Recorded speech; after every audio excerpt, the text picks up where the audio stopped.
People are starving, and they don't care. They don't care. That pisses me off to the highest fullest, knowing that these people do not care about the common man and woman in this country. Yeah. King. Let's get drunk. Yeah. King. Let's get drunk. Yeah. King. Let's get drunk. Yeah. King. Welcome to the Heineken Hour. Politics. Heineken. Good conversation. I don't think you really get that whole concept. Politics. Heineken. Good conversation. I don't think you really get that whole concept. Yeah. King. Let's get drunk. Yeah. King. Let's get drunk. Yeah. King. Let's get drunk. Yeah. King. Welcome to the Heineken Hour. Yeah. On King Live. Yeah. Yeah. On King Live. Yeah. Like, Yeah. share, and subscribe. Yeah. Like, Yeah. share, and subscribe. Yeah. Yeah. King. Let's get drunk. Yeah. King. Let's get drunk. Yeah. King. Let's get drunk. Yeah. King. Welcome to the Heineken Hour. Let's get drunk. Salute, salute. Let's get drunk. Salute, salute. Let's get drunk. Salute, salute. Let's get drunk. Salute, salute. Yeah. King. Let's get drunk. Yeah. King. Let's get drunk. Yeah. King. Let's get drunk. Yeah. King. Welcome to the Heineken Hour. Like, share, and subscribe. Like, share, and subscribe. Like, Yeah. share, and subscribe. Yeah. Like, Yeah. share, and Yeah. subscribe. Yeah. Aye, Yeah. Go calm, Yeah. go calm, aye, Yeah. go calm, Yeah. go calm, aye, Yeah. go calm, aye, Yeah. go calm, aye, Yeah. go calm, aye, Yeah. go calm. Yeah. King. Let's get drunk. Yeah. King. Let's get drunk. Yeah. King. Let's get drunk. Yeah. King. Let's get drunk. Welcome to the Heineken Hour with Conking Live. Religion and creed. I will be putting forth a nominee next week. It will be a woman, a very talented, very brilliant woman, who I haven't chosen yet, but we have numerous women on the list. What's up? What's up? What's up? What's up? What's going on? What's going on? Let's chat today. Let's chat today about last night live on the CCC podcast with Lurker and Aunt T. I enjoyed the conversation, very stimulating conversation, even though I did disagree with both of the brothers. One of the brothers was a Trump supporter. I disagree with him wholeheartedly on almost everything he said. The other brother had a problem with him because he was too much pro-black, and he was the type of black person I feel like this is the reason why we suffer so much in the black community, because we always looking for someone to blame for our issues. Instead of us taking on those challenges ourselves and moving on and trying to make things better for ourselves, we want to fall back on the victimhood thing. And that's why I really disagree with him on that. I think that we have made a lot of strides throughout the years. We have come a long ways in the last 50 plus years in this country. You know, listen to my brother last night, the pro-black brother. It seems like he was still thinking that we was living in the Jim Crow era, and we are not. You know, we have made a lot of strides and a lot of advancements over the years. So, but we're going to talk about some of the issues that I heard last night from the Trump supporter brother. I got a couple clips loaded to go, and I'm going to pretty much break those clips down and tell you why he was wrong. All right. So let's get started. What's up, Doug? What's up, Grandma? How y'all doing this afternoon? I know it's kind of early for me to be on, but I'm off today, so I decided to come and do an afternoon live quickly. I'm not planning on being here long, but I'm gonna be here long enough to make a little noise. Y'all do me a favor also. Please do me one favor. I don't ask for donations. I don't ask for no kind of money from no one. Can y'all please do me one huge favor and hit that thumbs up button for me, please? That's all I ask for. It's a thumbs up. Nothing more, nothing less. Can y'all please do that for me when you come through the door? I really appreciate it. I appreciate it more than anything. So please do that. Do me that big favor. So Let's get this thing party. What's up, meow meow? So let me get the first clip up here. We're gonna go through this clip first. Also, at the top of the chat, that is the live stream from last night over at Lurkers, the CCC podcast. Please go support her channel. If you haven't subscribed to the channel, please go over there and sub to her channel, please. It's a great channel. It got great topics. It's no drama, no beef, but it's sensible things that they're talking about over there.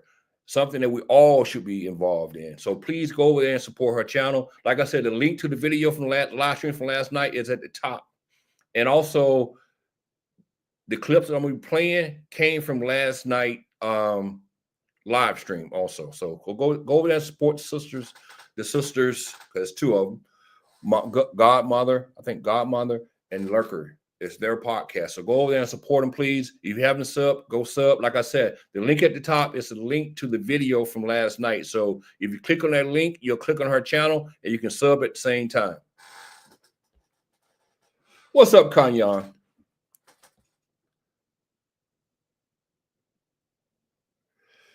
Let me see. Also, this first clip I played. I will be putting forth a nomination. The reason why I played this first clip, because the young man last night, what you're going to see, they're pretty much holding black people to a higher standard when it comes to being appointed to certain positions. And they're not holding white people to the same standards. See, white people can say they're going to appoint a woman to a certain position and no one has a problem with it.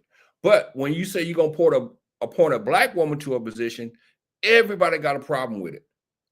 Double standards.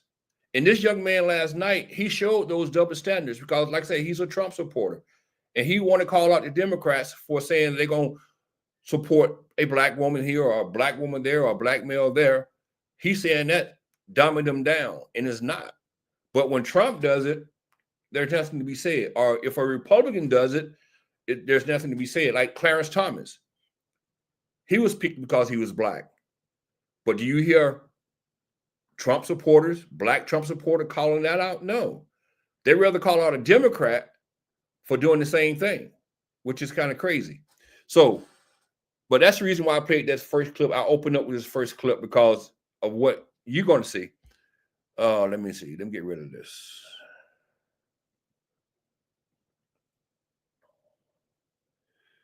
All right. Let's break up this. All right. All right, can you mute for a second? All right, so this first clip is the Trump supporter. It's twin brothers, identical twin brothers that was on the podcast last night. One is a Trump supporter and one is a pro-black. So they're twins, but they're totally opposite when it comes to politics. And like I was saying when I first opened up, I kind of disagree with both of them, especially the Trump supporter. And I'm going to kind of explain that as I go along. So let's get with it. It robs you of your merit. Like, that's what it does. Like when Ketanji Jackson got confirmed by the Supreme Court, it was solely because she was black. They literally skipped past all the education she's done. She was there because she was black. Same with Kamala Harris. See, and this is what I'm talking about right here. You know what I'm saying? It's okay for Donald Trump to appoint, or for Donald Trump to say that he's going to appoint a woman to the Supreme Court. It don't rob her of her education. It don't rob her of her merits. But when Joe Biden said that he's going to appoint a black woman to the Supreme Court, all of a sudden now it robs that black woman of her merits. It robs her of her education because she's only being put up there because she's a black woman. You see the hypocrisy in this? This is so much hypocrisy, and it kills me. You know what I'm saying? They don't talk about Clarence Thomas when he was appointed back in 1991 to replace Thurgood Marshall. He was only put up there because he was black. See, this is why I said Trump supporters are some of the biggest hypocrites in America. And this guy right here proves my point. Like I said, he's a good guy. but they're totally wrong on their stance, in my opinion. All right, let me continue. Same with every black person that's been confirmed by Democrats, been appointed by Democrats, because all they said to us is we're going to put people that look like you in power. And that's another thing he said. We're going to put people like you in power. Now, this country is 400 plus years old. And we all know that white people, white males to be exact, have been doing that ever since the founding of this country. They have put people who look just like them in power because they look just like them. But this young man, he don't want to see that. Only thing he want to see is black people being pushed to the top, even though they're intelligent, they're qualified, and they deserve the position. But he don't want to see none of that. Only thing he want to see is a black person being put in the position over a white person, which is crazy. All he had to do was not say it. Donald Trump elected judges to the court, black judges to the court. I'm not going to go around and do your homework, but it was a lady named Stephanie Hawkins. She was a... Now, this is funny here because he brought up this name Stephanie Hawkins last night, and he said he wasn't going to do my homework. Well, he didn't do his own homework because Stephanie Hawkins is a white judge in Kentucky, a magistrate judge in Kentucky. The person he's talking about was named Stephanie Davis, a black woman that Donald Trump appointed to the Sixth Circuit Court in Michigan. She was the first black woman to be put on that circuit. But that's who he was talking about, Stephanie Davis, not Stephanie Hawkins. I don't know why he was thinking about the white woman and forgot about the sister's real name. I thought it was kind of funny too. Because when I was researching, I'm looking up Stephanie Hawkins. I'm Googling Stephanie Hawkins. And every time I Google a name, I'm getting this white judge from Kentucky. And I'm like, Stephanie Hawkins. So what I did was I did my research and I started Googling. I put in the Google time machine. I say, give me all the Trump black federal judges nominees. And that's how I found who it was, Stephanie Davis. So my brother, if you're listening, her name is Stephanie Davis, not Stephanie Hawkins. Stephanie Hawkins is a white woman, a white judge, magistrate judge in Kentucky. But let's go on. Elected in the Michigan court, right? She was moved to the Sixth Circuit by Joe Biden, but she was a black federal court justice of appeals. You know what happened? Donald Trump never mentioned it. Well, when you talk about lower courts, when you talk about courts below the Supreme Courts, no president never mentioned it. You never heard a president say, I'm going to appoint this black person to that lower court or that black person to that lower court. You don't hear that from no one. There's been hundreds of black judges appointed at lower court level, federal level, that was never announced. No one never said they was black or white. So I don't know where that coming from. See what I'm saying? He's really reaching here. He's reaching because the reason he's reaching, because he don't want to talk about the Supreme Court. He don't want to talk about Donald Trump saying that he was going to appoint a woman to the Supreme Court, which was Amy Coney Barrett. He don't want to talk about that. That's why he's talking about these lower courts appointees, because nobody does that. No one points out a color when they appoint these lower court federal judges. He elected this other black guy on the court. He elected this other lady on the court that was black. How many times have y'all heard Biden say, I'm going to put a black person on a lower court, federal court?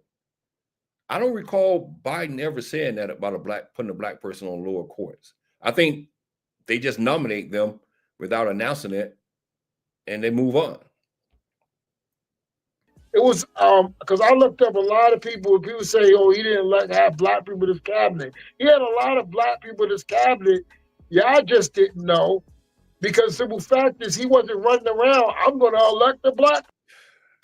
Trump had one or two major black appointments. Well, we all know one major black appointment in his first cabinet, which was Ben Carson. We talking about major members of the cabinet, like Secretary of Defense, Secretary of Navy, Secretary of Army, HUD Secretary, which Ben Carson was a HUD Secretary. We talking about Secretary of State. We talking about UN ambassador. We talking about ambassadors. We talking about major positions. We're not talking about White House staff positions. And that's what he's talking about. Like I said, the brother is really reaching here. He's reaching real hard. And last night, I really couldn't really talk to him where I wanted to because I got up there at the last minute and they was ready to go. So this is another reason why I'm kind of doing this breakdown on what he said, the last thing he said, because I wanted to go back at him, but I couldn't. But like I said, he's reaching here. Trump didn't have but one major black person in his cabinet. That's it. That held a major position. Just one, Ben Carson. But he don't want to talk about that, though. He just did it.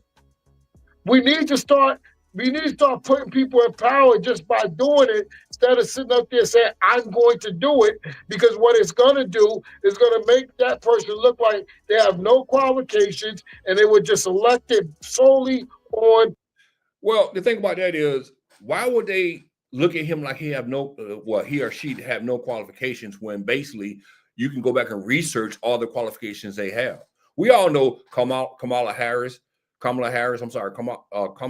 was an elected local district attorney. She was a state attorney. She was a senator, and she was vice president. So we already know her qualifications. So just because Joe Biden said he's going to appoint a black woman doesn't mean that we forgot about her qualifications. And on top of that, I don't think Joe Biden will just go out there and randomly pick a black person who didn't have an education, who didn't have the qualifications for the position. So his argument is mute. It really is. Identity. And that's the problem we run into today. When I was hired, I know they didn't say I gotta have my one black guy working at this university.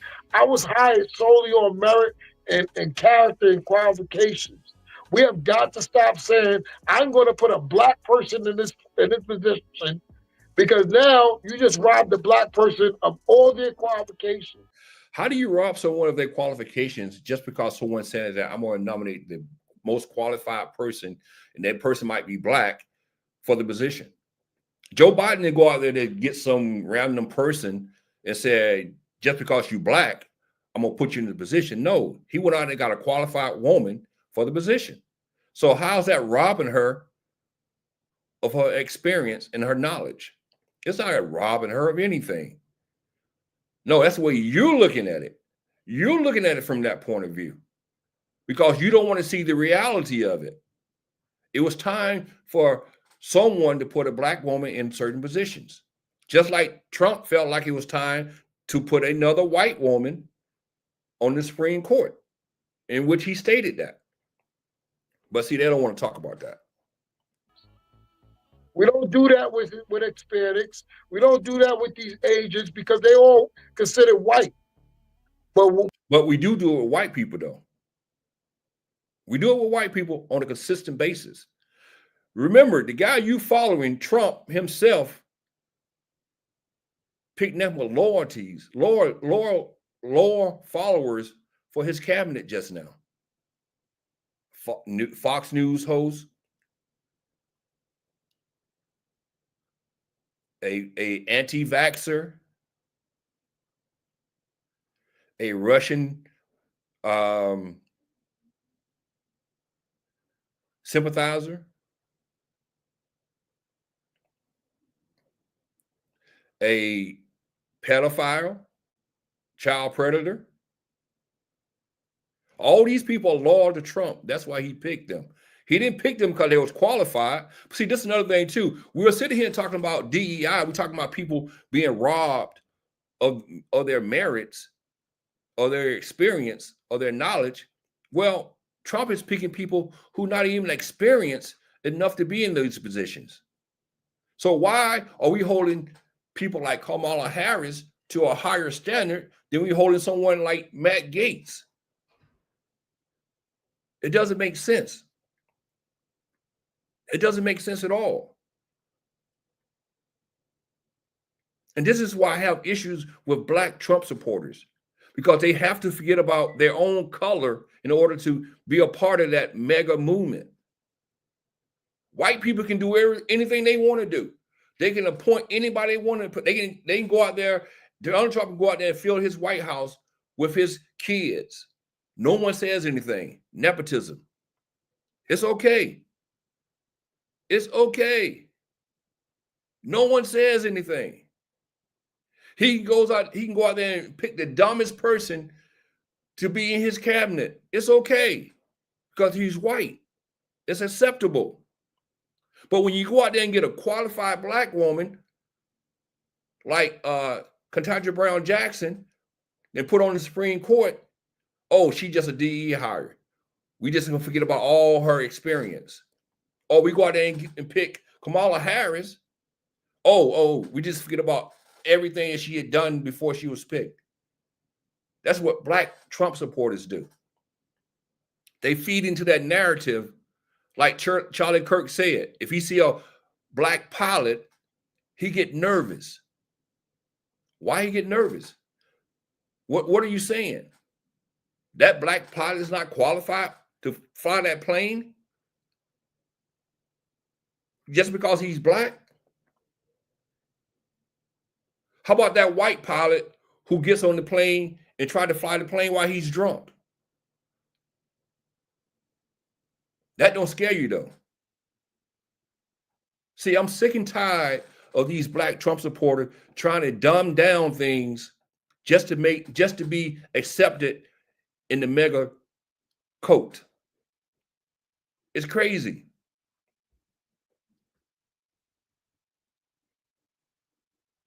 You pick your homeboy because he's loyal. Do he have experience? Can he drive the truck? I'm pretty sure you picked him also because he got experience, right? Not just because he's loyal. Well, when it comes to us, we got to be the outcast of the group to be or some type of tokenism or symbol of a token. That's how you feel. You feel like you're a token. Because basically you should feel like you're a token. Because you're being used by Donald Trump. Of all the picks he have made so far for his cabinet, why hasn't he picked a black man yet or a black woman yet? He have made all these major moves in his cabinet already. Not one black person been nominated for anything in his cabinet.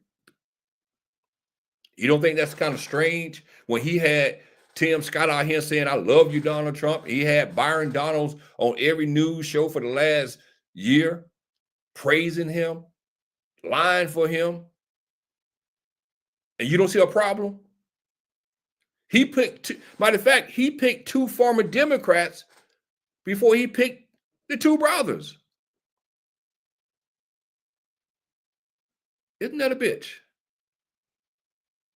Isn't that a bitch? He picked two Democrats, two former Democrats, before he picked two Republican brothers. Two brothers who basically get on their bending knees for him. Especially Tim Scott, because Tim Scott said, "I love you, man."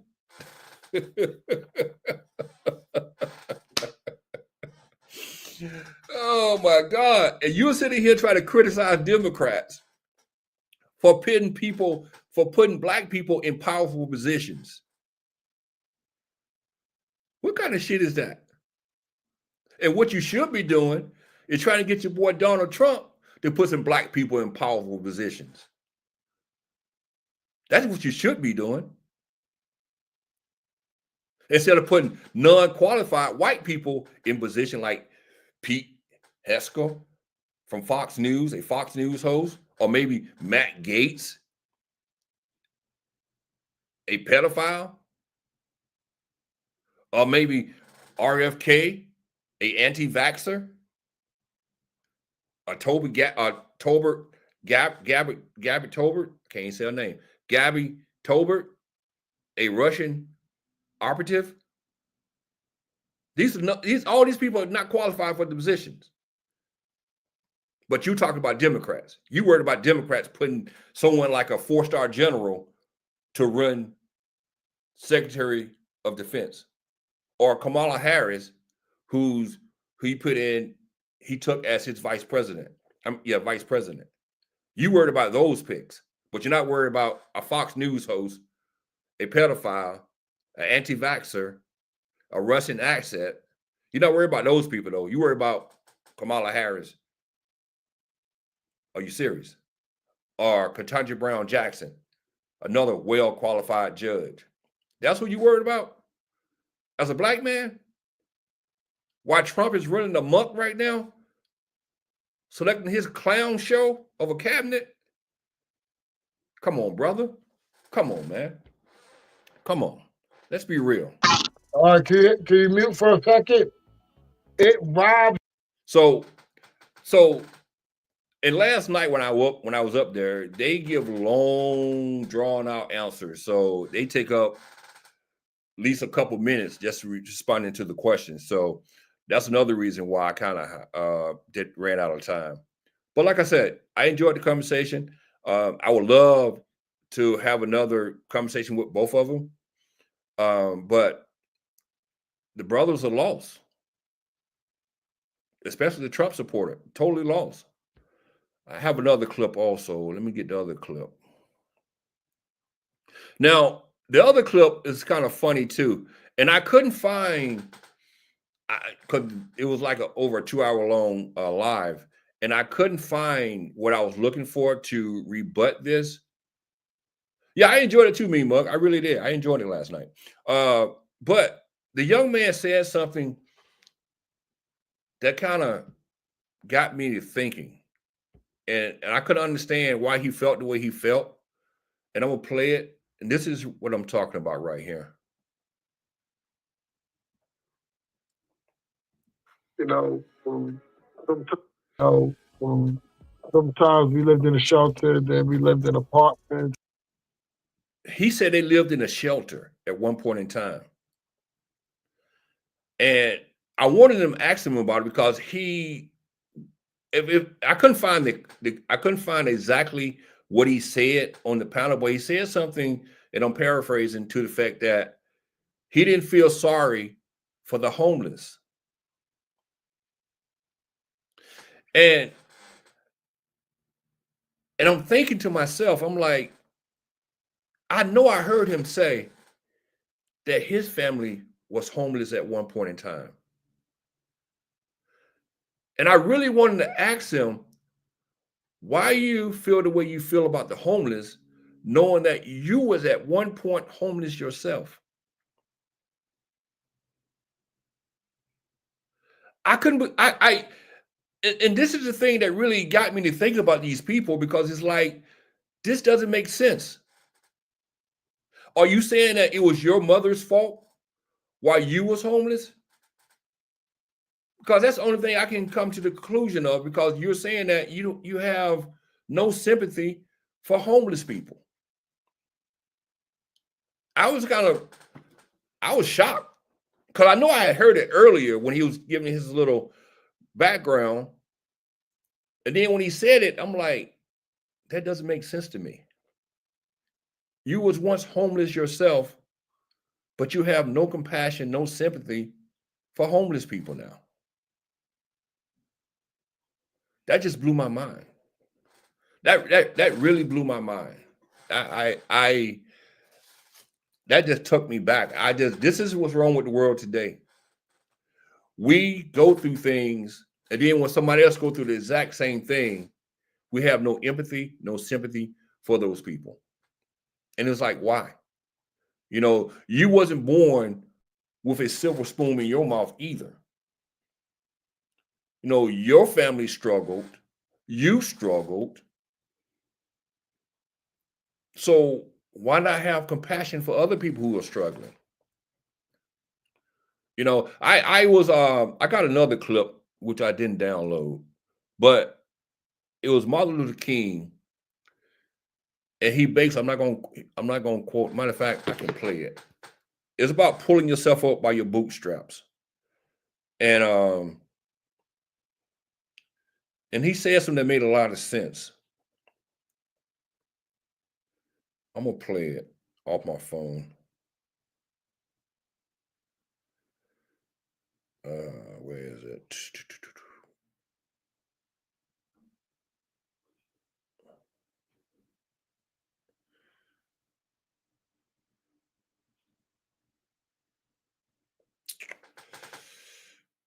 Damn, I keep forgetting.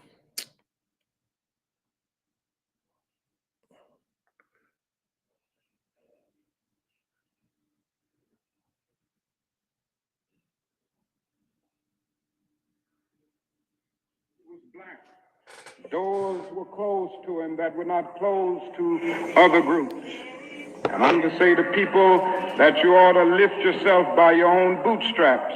But it is a cruel jest to say to a bootless man that he ought to lift himself by his own bootstraps. You know, and that stood out to me. How can you tell a man to lift himself up by bootstraps when he doesn't have bootstraps? You know, and people need to understand that. You can't lift yourself up if you have nothing to lift yourself up with. And that's why you need a little empathy and a little compassion, a little sympathy from people. That's why you do need a little help any way you can get it. But actually, when that young man said what he said last night, I got mad. Because I know I had heard him say that his family had been homeless or lived in a shelter. And that really pissed me off. To see that someone who was once homeless or living in the shelter didn't have compassion for other people who are homeless or living in the shelter. That telling me that he feel like those people shouldn't be help, which is sad to think that way. But honestly, that's where a lot of Republicans/conservatives think. They think so little of the poor that they're going to take a lot of these programs away from the poor because they feel like the poor do not deserve it. You know, and it's sad that we feel that way in this country, that we do not value the poor. And that's another reason why I say when it comes to religion and that Bible, these people who run around here and try to preach that Bible, they're full of shit. They're full of shit. And the reason why they're full of shit, because Jesus himself treasured the poor. Made it his mission to help the poor. And when you got these people running around here today telling you to forget the poor, how can you tell me you're a good Christian? How can you tell me you follow Jesus when you basically saying throw away the poor, cast away the poor, don't help the poor, let them suffer? That's crazy. You have said this before. There are certain people that they need to fail. And I already called her name several times, and I'm gonna keep using this name because she's a prime example of people who do not deserve to be helped. Uppity from the beef sector. She do not deserve to be helped because only thing she's doing is sitting on YouTube all day long and drinking, getting drunk, causing chaos when she could be doing something productive with her life, trying to get herself together. Only thing she's doing is living off the system. People like that don't deserve help. But I'm not talking about people like her. I'm talking about people who are out there actually trying to pay their bills, but they can't afford to pay their bills. I'm talking about people who actually trying to feed their family, but they're having a hard time to feed their family. I'm talking about people who are out there working hard to try to make it in this world. Those are the ones I'm talking about. But for this young man to sit here and say that he can care less about the homeless, knowing that he was once in that same predicament, that's crazy. That's really crazy. And he should be ashamed of himself to even say something like that. I would never, ever tell anyone that I felt that way, knowing that I was once in that predicament. You know, that reminds me of this. This I don't know. It was this. I seen it written somewhere where this pastor, he sat outside his church disguised as a homeless bum, and he sat there, and he was just curious how many people would stop and try to help him. And as he sat outside his church, and as the people came strolling by, going inside the church, no one paid attention to him. No one, these are Christians. No one paid attention to him. No one asked him, did he need any help? No one offered for him to come inside the church. No one offered. No one cared. These are Christians. And I forget exactly where the story went, but he finally gets up, he goes in the church, and he reveals himself. And everybody's shocked. But he proved the point. How can you be a Christian and just step over someone who's homeless? Not offering them anything.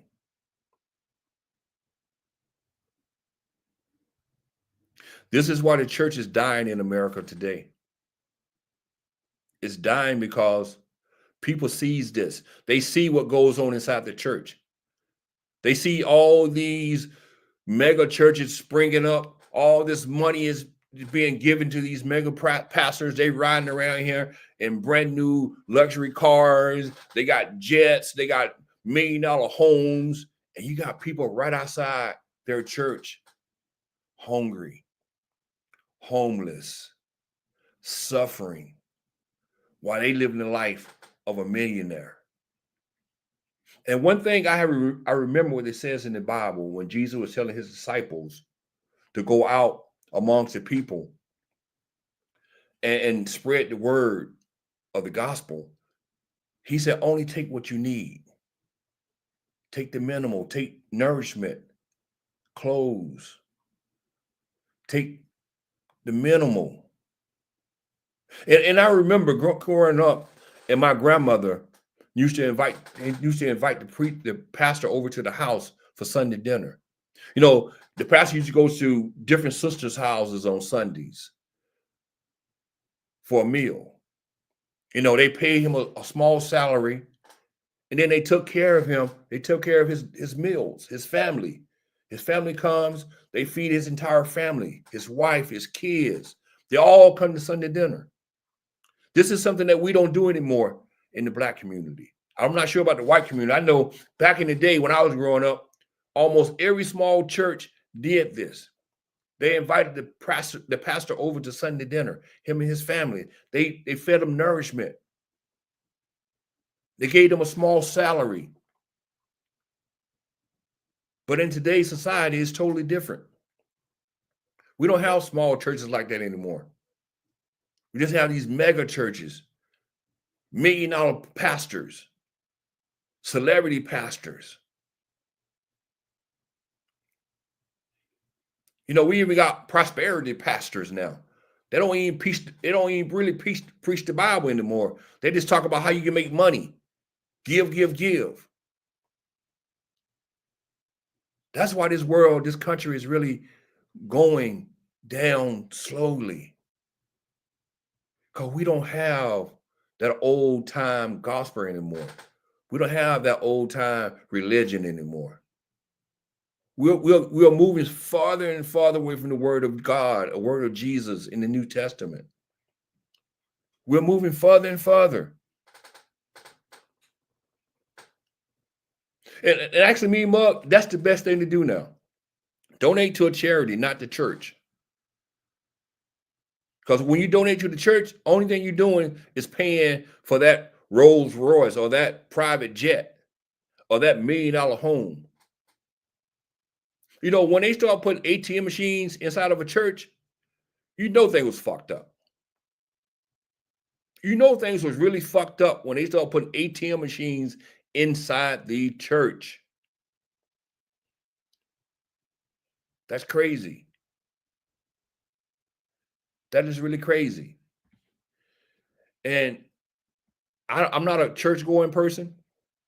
I don't really get into the Bible. You know, I know a little small something about the Bible. I don't know too much about the Bible, but I do know one thing. That Bible wasn't written for me. That Bible wasn't written for me. You read the Old Testament, you read things in the Old Testament, you'll know that that Bible was written for a group of people, and I'm not part of that group of people. You know, that's crazy. That's really crazy. Yeah, I mean, ATM machine, man. ATM machine. Y'all do me a favor. I got 6 people in the room. I ain't got but 4 thumbs up. Can y'all please hit that thumbs up for me? The ones who haven't hit that thumbs up, please support the channel by hitting the thumbs up. Like I said, I don't ask for cash. I just ask for a thumbs up. That's the only thing I ask for, a free thumbs up. That's all I want. So please hit the thumbs up for the brother.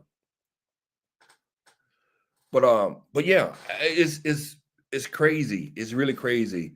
But now let me get off this because I'm just going on and on and on that. So let me get to the other brother, the pro-black brother. I think his name was Jason, I believe. Now, I didn't pull any clips because I didn't have time. But what I really disagreed with him on is the victimhood part. I think a lot of times we get so caught up into this victimhood things that we lose track of the bigger picture. We control our own destiny. If we look in the mirror at ourselves every day, we control our own destiny. All we have to do is get up and do the right thing. We need to stop saying that the white man is holding us back. The white man is keeping us from doing this. The white man is keeping us from doing that. Yes, I understand that we do still live in a racist society where there is a lot of racist bias still. Yes, there's a lot of racist bias out there. But still, we have enough rights in this country today that we can overcome that racist bias. And then if we stop feeding into the victimhood, we can motivate ourselves to do better as a community. But we need to stop playing victim. I used to play victim a long time ago. I used to have the same mindset. Everything I did wrong, I blame the white man for it.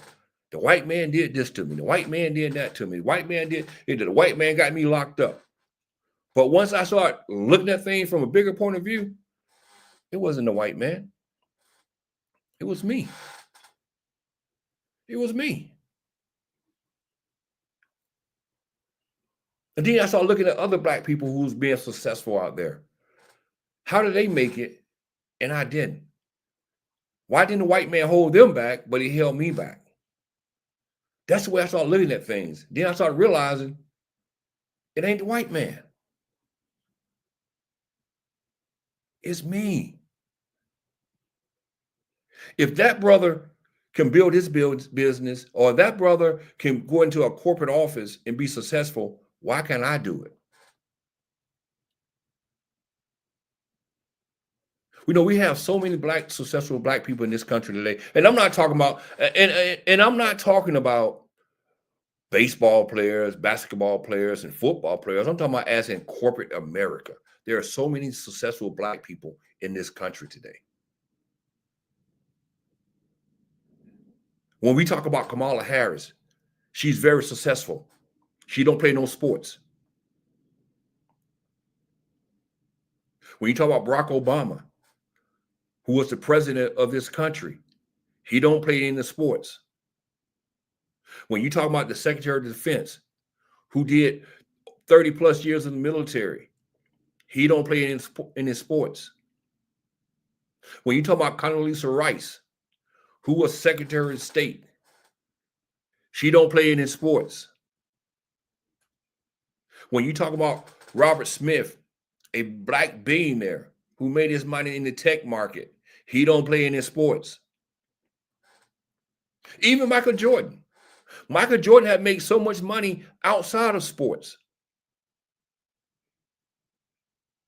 Michael Jordan is in the racing business now. Back in the day, you never would have imagined a black man owning a racing team. I'm just saying, there's so many successful black people in this country today. Why are we sitting here blaming?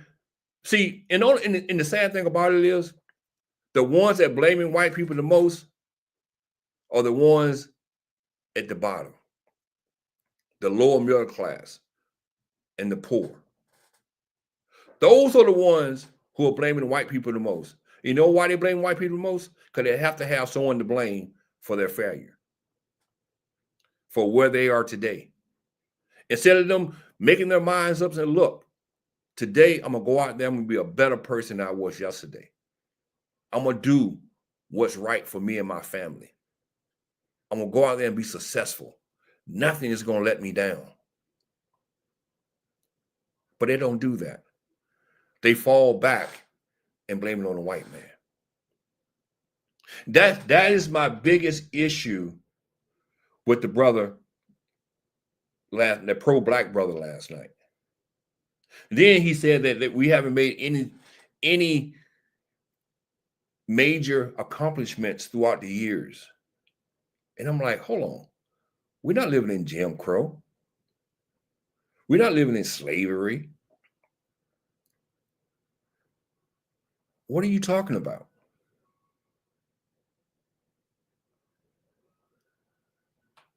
What are you talking about?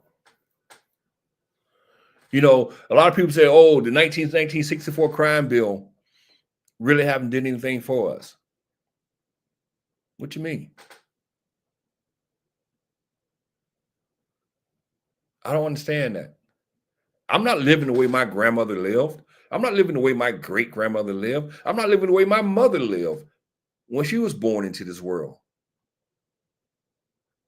My life is 10 times, 20 times better than my great-grandmother, 20 times better than my grandmother, about 10 times better than my mother.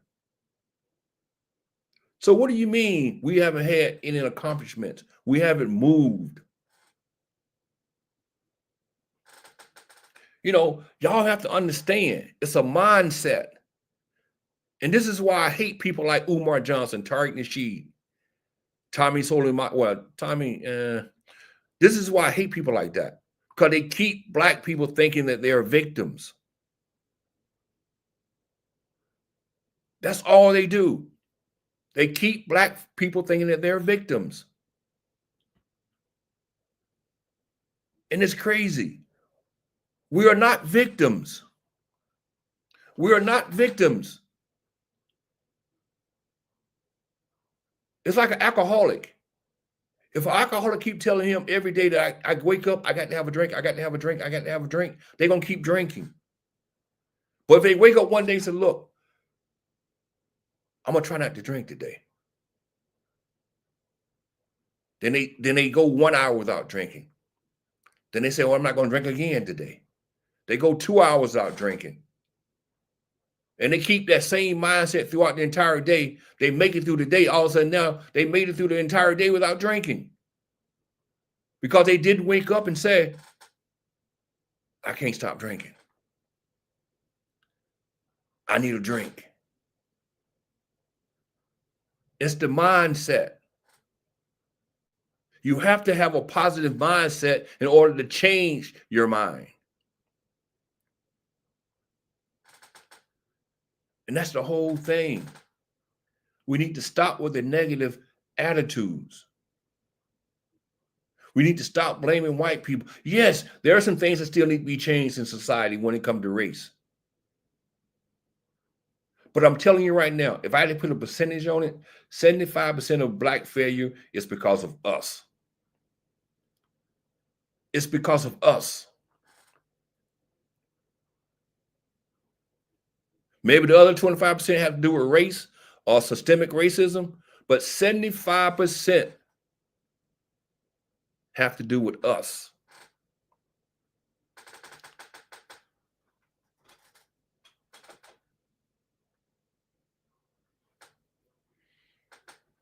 She was ready.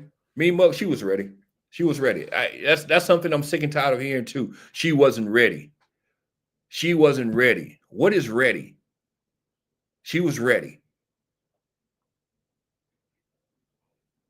You know, y'all kills me with this weakness crap. Y'all really kills me with this weakness crap. Well, and the thing what kills me about that is y'all keep saying Trump is this tough guy. He gives off this, you know, this strong sense of America strong with Trump in office. Well, if that's the case, why did Russian TV put pictures of his naked wife on their channel for the world to see? If everybody's afraid of Trump and his strength, if Putin's so afraid of Trump and his strength, why did he launch drone strikes after Trump said that he had talked to him on the phone? It just blows my mind, some of the things that come out of people's mouth, and common sense is no longer existing in this world. Ain't no one afraid of Trump.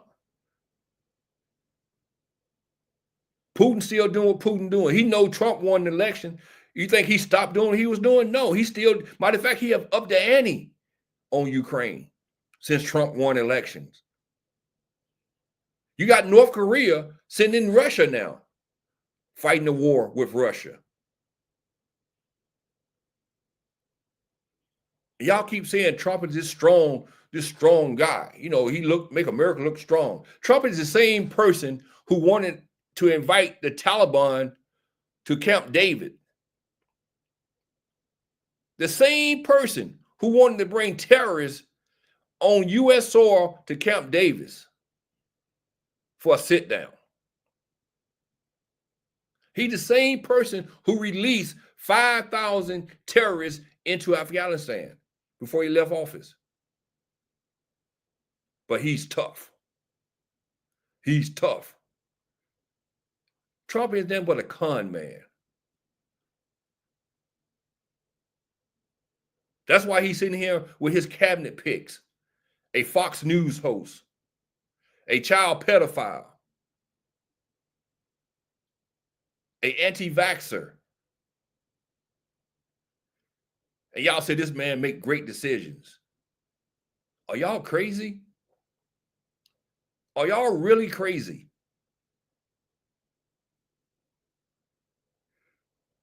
Trump is nothing but a chaos demon. That's all he is. He only gonna create chaos for the next 4 years. That's it.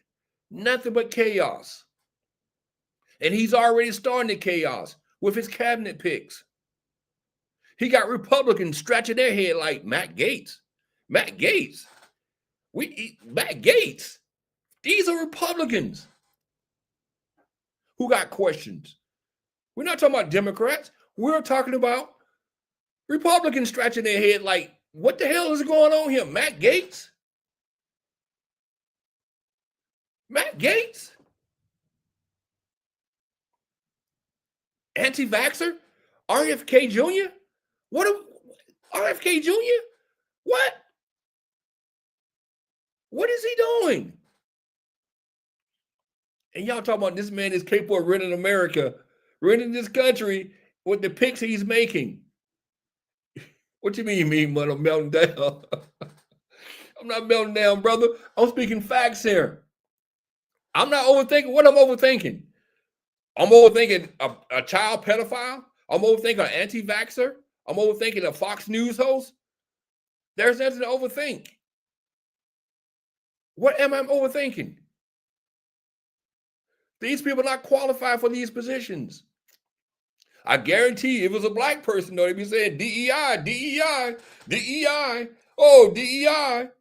I guarantee you they'd be saying DEI left and right if it was a Democrat.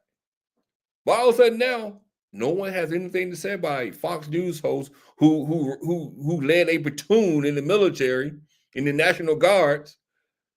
They have nothing to say about that. They have nothing to say about a pedophile who was just under investigation by the same DOJ that they nominated him to run. This is crazy. This is really crazy. But this is why I say America is full of hypocrites. Full of hypocrites. Because there is no way in the hell Republicans will be standing for this. They'll be on every news network complaining about Joe Biden putting unqualified people in position, especially a pedophile, especially a guy who was just charged, but they didn't convict him. They didn't charge him. They really didn't charge him, really. He was under investigation for having sex with a 17-year-old. Not only that, his road dog is doing 11 years in federal pen for basically doing the same thing that he had been accused of. The Republicans, they would be losing their fucking mind right now if that was a Democrat. This is insane, man. This is really insane. But you got the brother here. He's a MAGA man. He worried about DEI.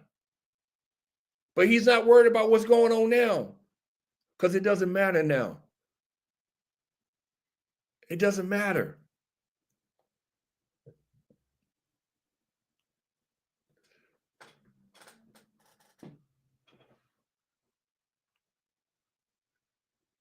You're right, my second. You're right. You're most definitely right. And I think I said this yesterday. DC is corrupt, no matter if you're on the left or the right. And like I said yesterday, they keep us fighting amongst ourselves while they are getting away with murder. They're making all the money, and they're keeping all the poor people fighting amongst themselves. But like I said, like I said, DEI is basically a training program. It's not a hiring program. It's a training program. And that's why people need to think before they follow these idiots down that rabbit hole, like Charlie Kirk. See, people listen to Charlie Kirk, and you're thinking that DEI was used to hire everybody. No, DEI is a training program. It's a program made to show people other cultures who are different, to make them aware of other cultures. That's all DEI is. Because you got to realize, it's like, for instance, you go to a workplace, and you'll see this. If you go to a diverse workplace, you're more likely to see white people in one corner, you see black people in one corner, you'll see Asians in one corner, you'll see Hispanics, Latinos in one corner. They all separate themselves. So DEI was meant to bring everybody together. That's what DEI is really meant for. To break up that self-imposed racism or segregation. I'm sorry, wrong word, segregation. It's like a self-imposed segregations in a diverse workforce. And then when you get that, you get, especially if at the top, when you have a white management team and there's no diversity in that management team because everybody think alike, because they go to they see the same movies, they go to the same outside events like sporting events. They just got so much in common that it's very hard to break that circle. So what DEI was meant to be, to break the circle, is you get them to start looking down and start mentoring people different than them. And that way they think different. That's what DEI is all about. But you listen to Charlie Kirk, you'll think, oh, they hired this black man. He wasn't qualified for the position, but they gave it to him because he's a black man. That's not the purpose of DEI. Not at all. So it is what it is. Well, I did an hour. I think that's long enough for me today, fellas. Thank you, everybody, for coming through. I might come back later. Like I said, I'm off this weekend too, so I might do 2 shows today. I'm not sure. It all depends on what comes up later on with the news. If if another crazy nominee come up, I might hit the live button again. Like if Marjorie Taylor Greene get a cabinet position, I'm gonna definitely be back. Because it looked like she might get a cabinet position also. The way it's going, with all these Looney Tunes that he's picking, I wouldn't be surprised. I really wouldn't be surprised. It's really crazy, man. Is that we all been told by MSM, mainstream media and government, that others are upset with us, and so we're all leery of interactions. Yeah, you're right. Now, when you said mainstream media, are you talking about Fox News too? I hope you include Fox News in that also. Oh my God. I'm glad, me Mug, I'm happy, man, that I can bring some good content to you guys, man. Like I said, it's not about having this big audience in here. It's about having people who appreciate what you're saying. You know what I'm saying? So I appreciate you for enjoying my conversation. I really appreciate you. People like you is why I fire up my live stream.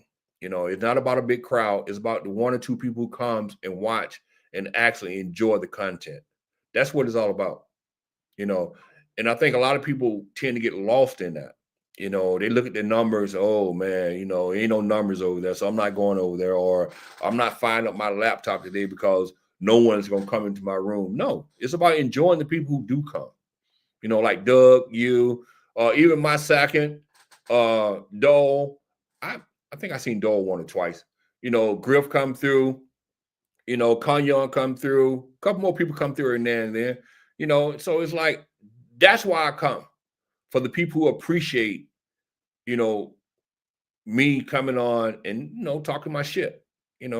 Like I said, we ain't got to agree, but we can learn from one another still. Learn something, Dole, I'm not going to leave yet because you just said something. Because I want you to explain that to me. I want you to explain that to me. The homeless is catered to in this country, not helped. Please explain that to me.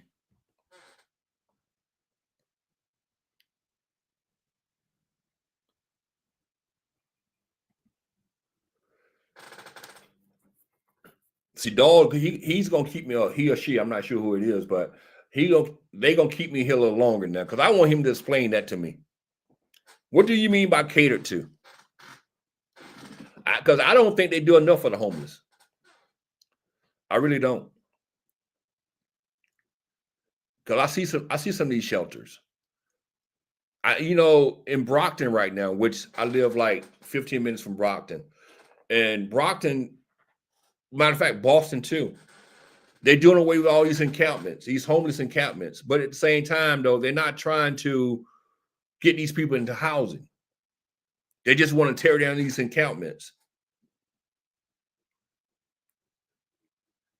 And it's sad that we're not doing more to help the homeless. There's no funds for drug addiction programs. Because that's something that we really need when we help the homeless. Because a lot of these people are homeless, they're on drugs. They're on drugs. Instead of locking them up, we should be sending them to some kind of rehab program. But there is no funding for it.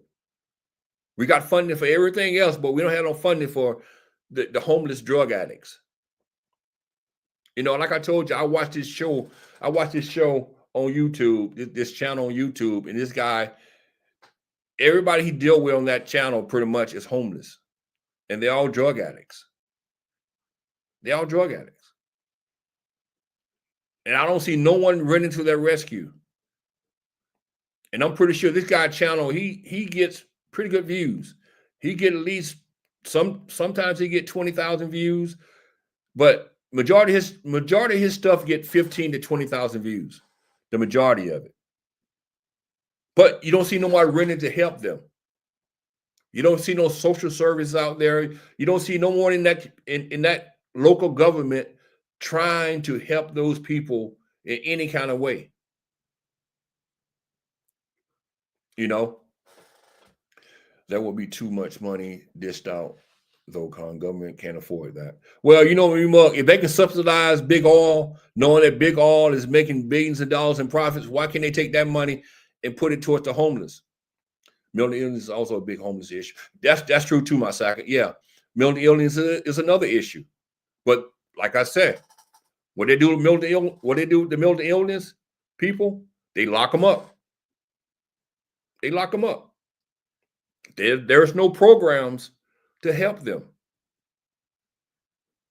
There's no programs to help them.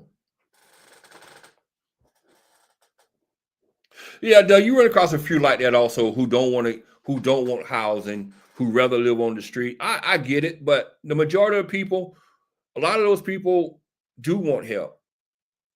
But a lot of them just need to either get some mental help or they need to get some drug addiction help. Because that's the majority of the homeless. Not only that, y'all understand also, the cost of living is so expensive that a lot of these people can't afford to have a house. They can't afford to live. Like I said, I live in a 700 square feet apartment. 700 square feet. $2,000. $2,000 for 700 square feet. That's crazy.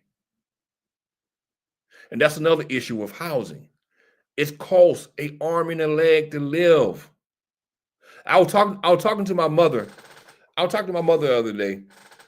When I left Athens, Georgia, you could you could rent an apartment for $400 or $500. And this was what? This 2024. I've been up here 18 years. I've been up here 18 years. My mother was telling me now you can't find a 1-bedroom apartment for less than $1,200. For $1,200. And in Georgia, the minimum wage, it's a federal minimum wage, which is, I think, $7.25, I believe. I believe federal minimum wage is still $7.25. So just imagine, I moved up here in 2006, where you can find 1-bedroom apartments for like $400, $500, $600 at the most at that time. But now, minimum wage went up. Last time minimum wage went up was in 2009. So just imagine the cost of living have went up so much, but minimum wage haven't went up at all. So that's another major issue when you talk about with the homeless. Between housing, the cost of housing, because of drug addiction, mental illness, that pretty much take care of 90% of the homeless right there. That's 90% right there. I haven't here in Charlotte. My old apartment was $550 a month. That same apartment that's $1,500. Yeah, it's ridiculous, Doug. It's really ridiculous. The cost of rent is crazy. Forget about mortgages. Just rent alone is crazy. I've been living here 7 years.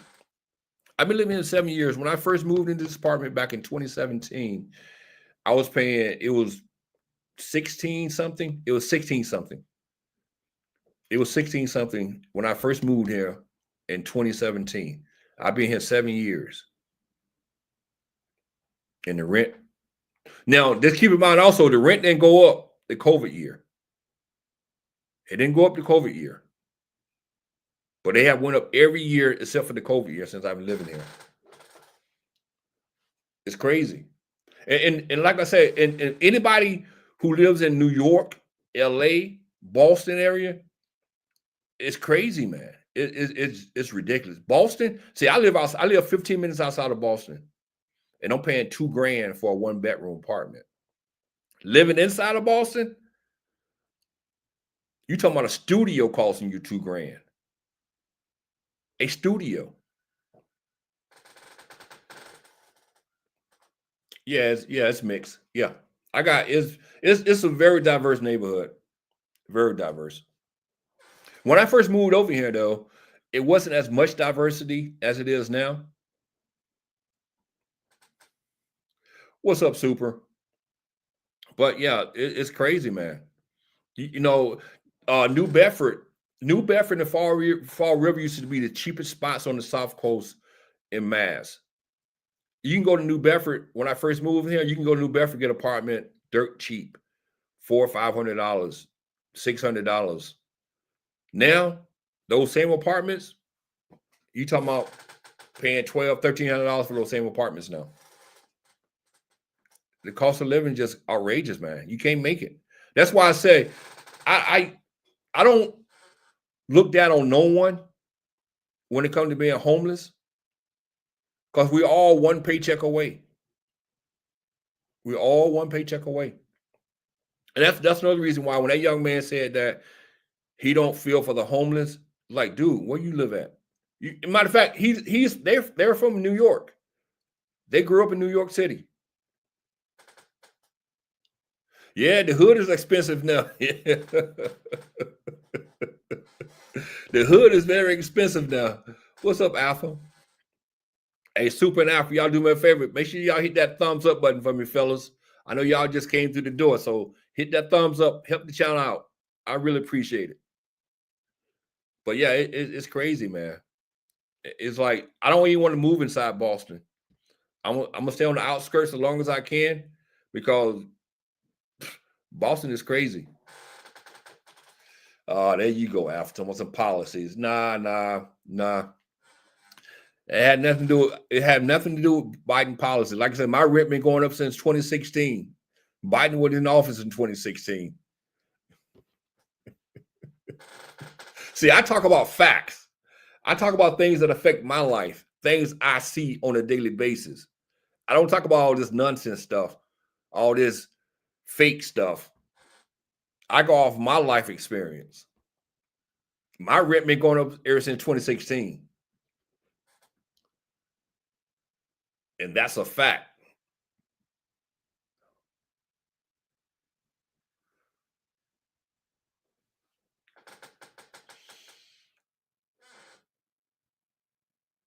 So let me ask you a question, Alpha, since you're talking about Biden policies are the reason why rent is going up and everything.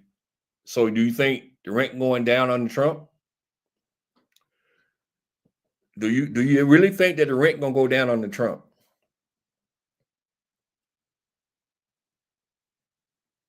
Help is on the way. Oh, this is another thing too. Let me say this right quick. You know, we talking about diversity hires. We talking about DEI, right? And I said this yesterday. I guarantee you a black person is going to be head of HUD. I put money on it. I would bet anybody that a black person is going to be head of HUD. Housing, urban housing and development. Guaranteed. Carson did a great job. Yeah, right. Okay, if you said so. Reducing energy costs. My second, let me ask you a question. Are the gas prices the same price that it was in the 70s? Are the gas prices the same price that it was in the 80s? Are the gas prices the same price it was in the 90s? So all this hoopla about Trump coming back to power and producing more oil is garbage. It's garbage. Gas prices are not, if they go down, it's probably 10 or 15 cents. That's it. But you would not be seeing this huge drop in gas prices under Trump. Guaranteed. Guaranteed. And a lot of y'all have forgotten that the average gas price under Trump was like $2.40.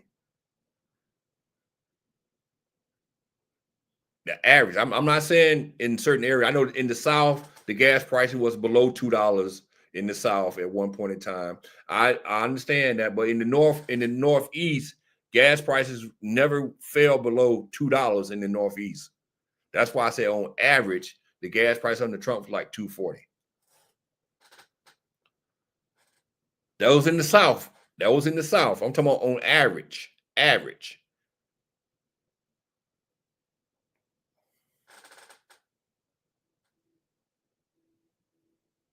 Right, Doug. Right. Every generation have complained about gas prices. Every generation. Every generation. Even when gas was $1 in the 80s, people was complaining about gas. Yeah, you in the South, that mean, Mug. I'm taking the South prices. California and the Northeast are the only ones. Well, I'm not sure about the Midwest. Are pretty much the only ones that didn't see anything under $2 under Trump. They fell down in the low two, like $2.40, $2.50. Yes, they did. But they did not get under $2 in the Northeast.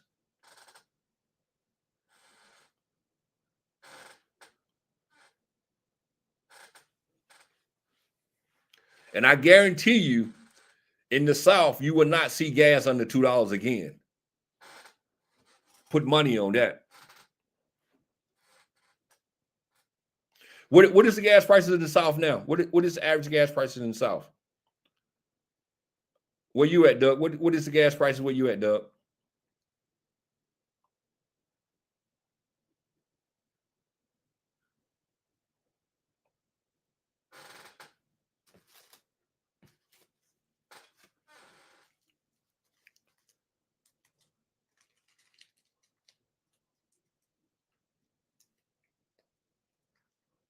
$2.90?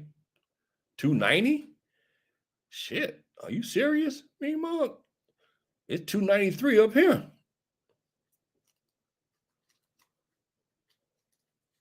Damn. $2.89 in the South when you at, Doug? Y'all gas prices ain't no better than mine. It's a Shell station up the street. And Shell usually Shell has some of the highest gas up the street. Shell station up the street from my house is $2.93. And that usually on the top end. And I think the Exxon across the street is $2.97.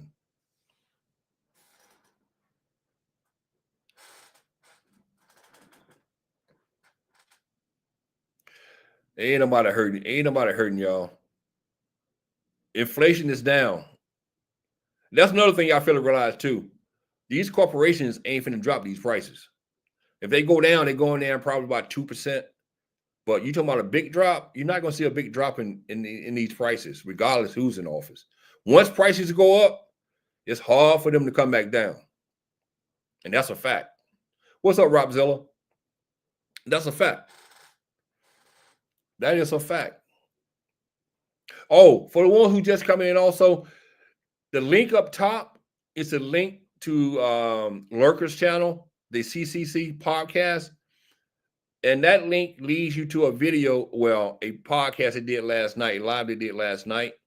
So if y'all haven't visited Lurker's channel, please hit that link up there. Go over there, sub to her channel, support her channel. She got a good channel. It's no drama. It's all good content. Well, I consider good content anyway. Nah, Alpha, I guarantee you gas prices are not going to drop that low. Like I said, I get 10 to 15 cents. That's it. If they drop.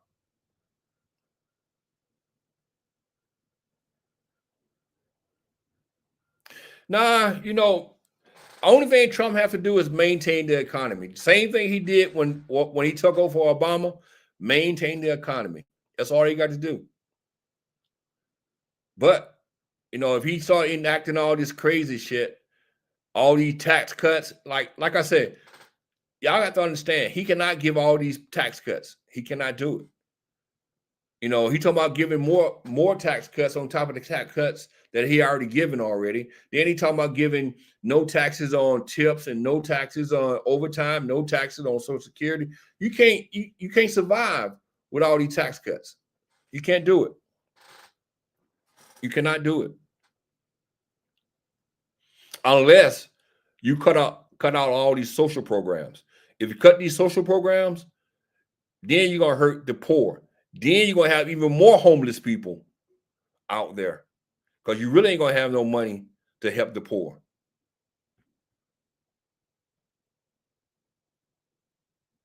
And that's something else that y'all have to think about when y'all talking about these tax cuts.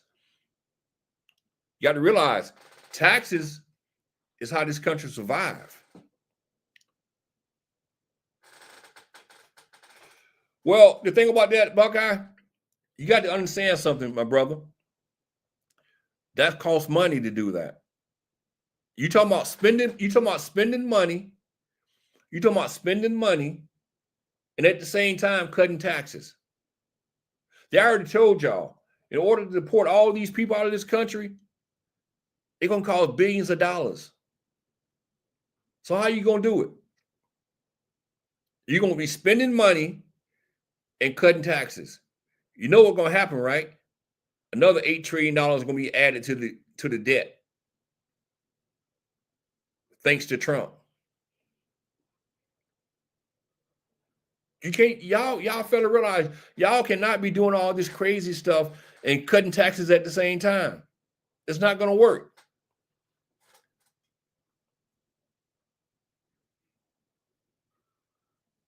And that's not gonna happen. I guarantee you they still gonna give money to Ukraine. Guarantee you.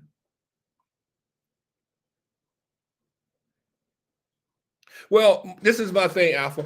I'd rather give them money than have boots on the ground.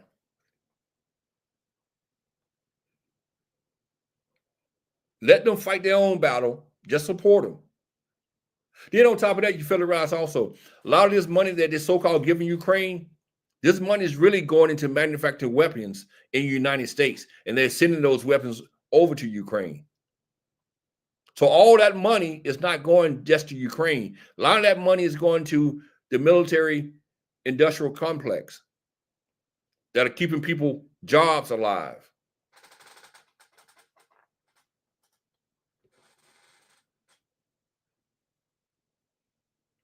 Well, not only Democrats, a lot of Republicans also support giving money to Ukraine also.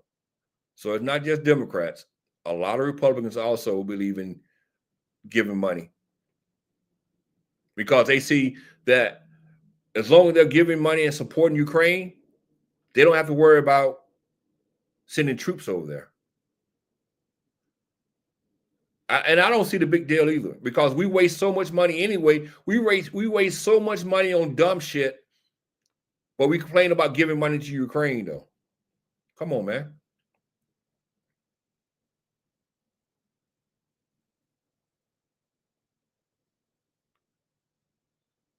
Yeah, my second. But when you take that money out of the coffins, how you gonna replace it?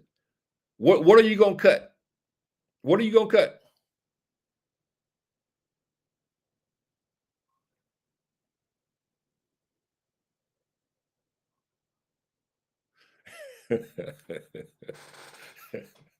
You got a point there, Rob Zilla.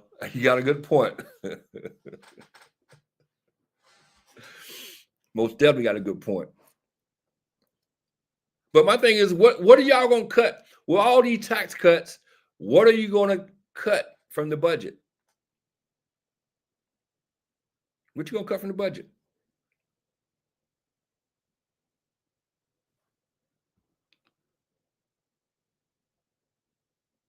Are you buying the new Deions tomorrow? How do I like Deion Sanders? You want me to be honest with you, Mean Mug? Or do you want me to lie to you, Mean Mug? My feelings haven't changed. I'm not a bandwagon fan. Now you're gonna hate when I said this, Deion. I mean, you're gonna hate when I said this, Mean Mug, but They haven't played nobody. Big 12 is the weakest conference. It's the weakest conference. So my opinion haven't changed. They beating teams that are worse than them. That's all.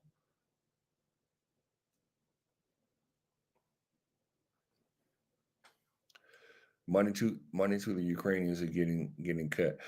Well, like I said, Alpha, it might get cut, but they still gonna send them something. I guarantee you that. They might not send them as much, but they still gonna send them something. I put money on that.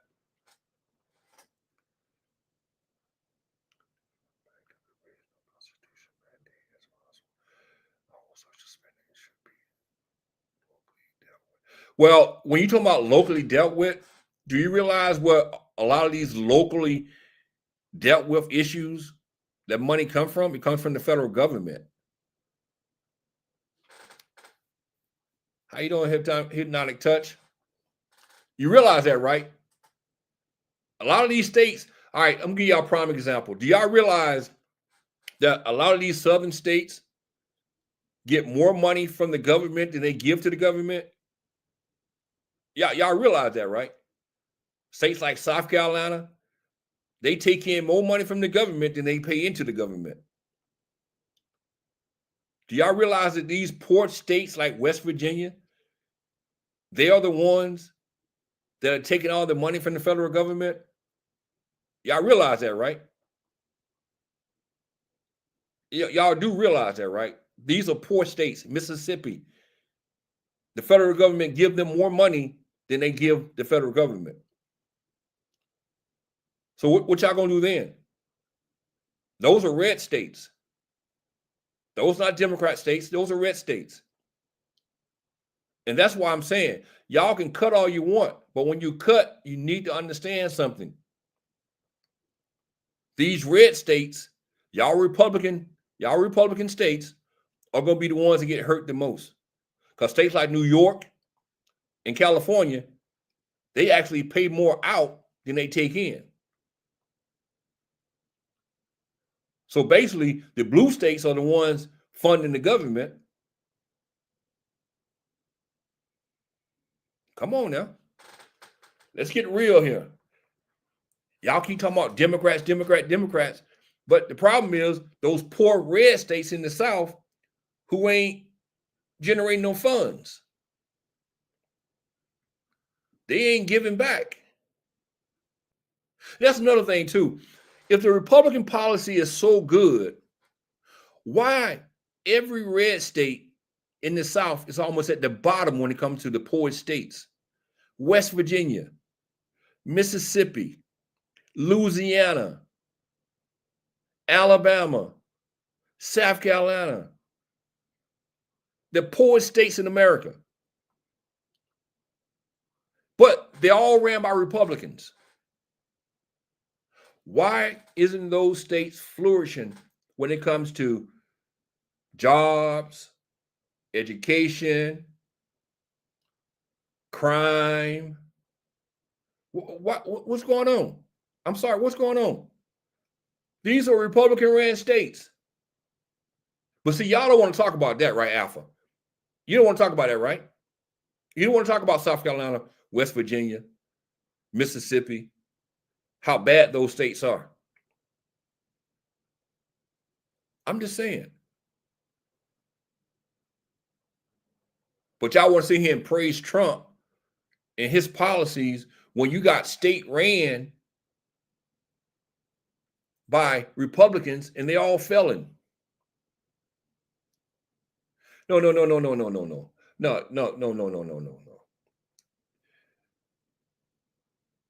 You can say that all you want, but I didn't just say crime. I didn't just say crime. I said education and jobs also.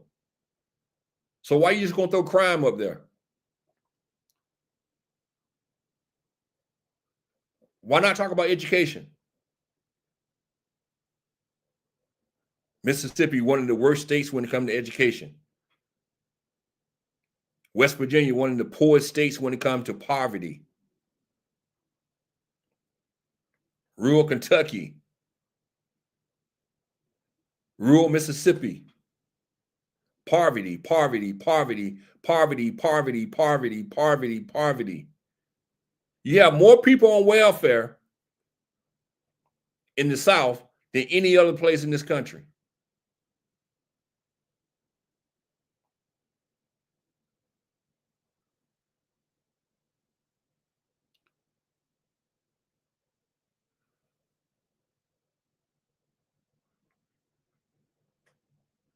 We ain't poor in the things that matter. And that's good. And that's actually my second, that's the way it should be.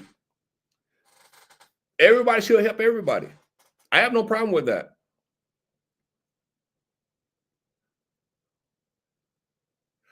Oh, come on, Alpha Man. See, y'all kills me with this. When I bring up issues that y'all are lacking in, y'all want to move the goalposts. Some liberals think state. Okay.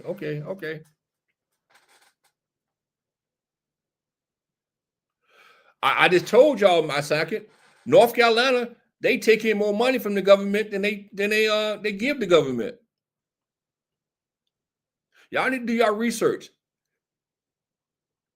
The government is funding a lot of these state programs, and y'all don't realize it. So when these tax cuts happen, and they cut these programs, y'all gonna hurt. Y'all gonna be hurting.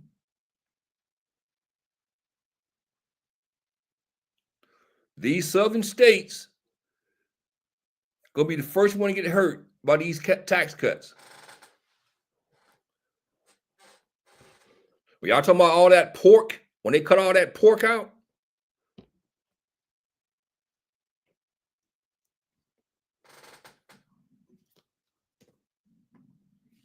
y'all better wise up and understand. It ain't all gravy under Trump.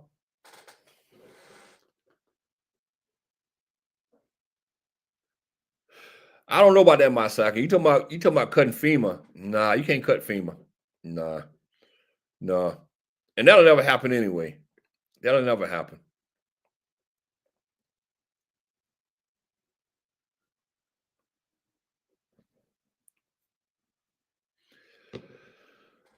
Yeah, but you're not living. Are you living in rural Ohio?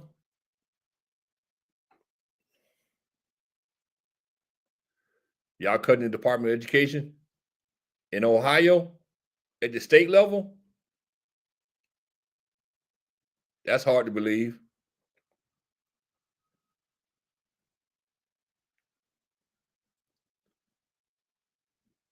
You in the burbs? Yeah, you got to have FEMA. Most definitely got to have FEMA. They ain't gonna cut FEMA. Well, the thing about the Department of Education at a federal level, it does more than what y'all think it does.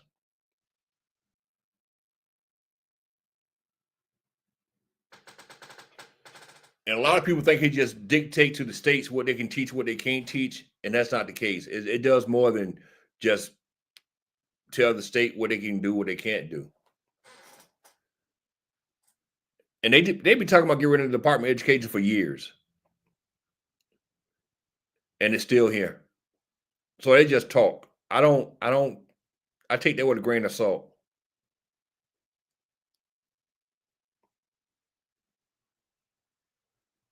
It's a lot of things that Republicans talk about that they really don't mean. Like, for instance, I'm telling you another thing. Gay marriages. Everybody think Republicans are really so against gay marriages. They're not. It's just a talking point. It's just something to get you riled up. That's all.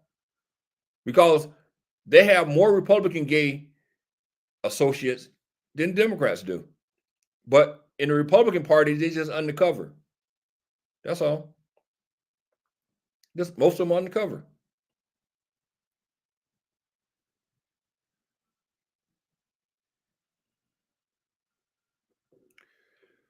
Ours ain't been anti-gay marriages since the Bush years. Yeah, they're not anti-gay marriage. They're not. The only thing they do, they use that as a talking point. to get some people all riled up, get them out to vote. But when you boil it down, they don't care. They don't care. It goes back to what I was saying earlier. Everything that goes on in DC is to keep us fighting amongst ourselves. That's it. They throw out an issue about gay marriages. Who fight the most about that? We do. We do.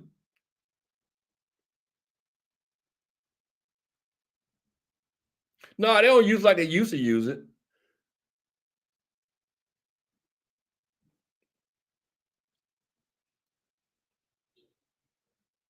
Right. That's what I'm saying, me, Muck. That's what I'm saying on both sides. That's why I'm like, it's something that's to keep us outraged, man. That's it.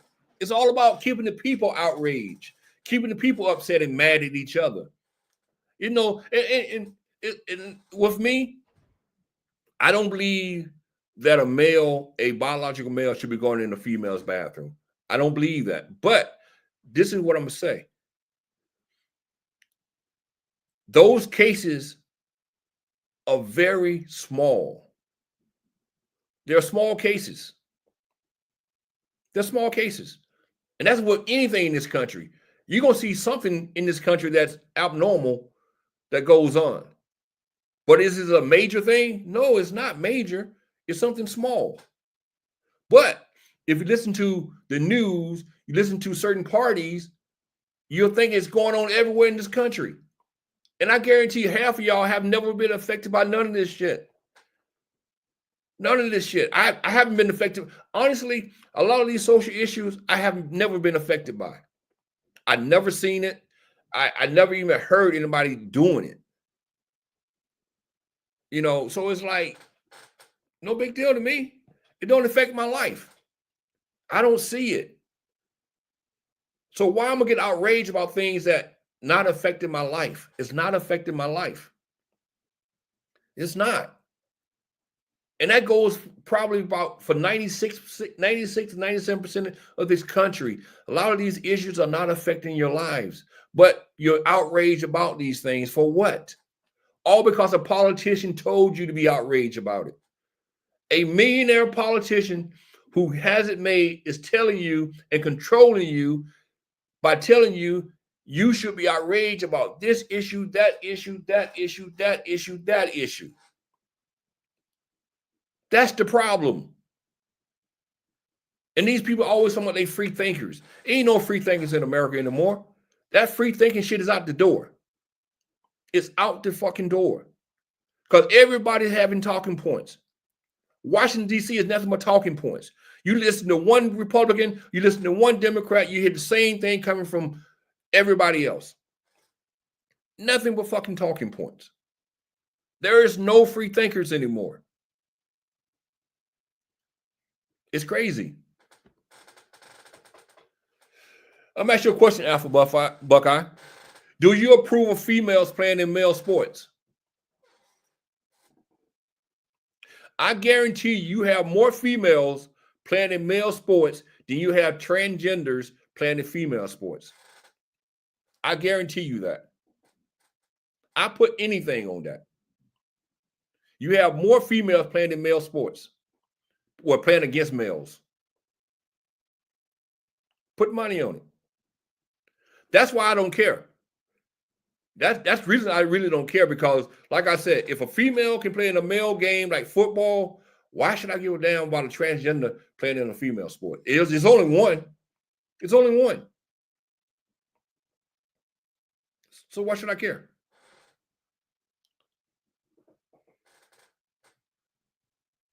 What you mean? I don't mind females in the male sports because there is no disadvantage. What you mean there's no disadvantage? If you see a female on a football field, you don't think there's a disadvantage there by her being on that football field? And I'm not talking about as a kicker either. I'm talking about as, I think I seen one chick, she was a linebacker. She was playing linebacker. I have seen more females playing football than I've seen transgenders playing soccer or on the swim team or playing track and field. It's crazy.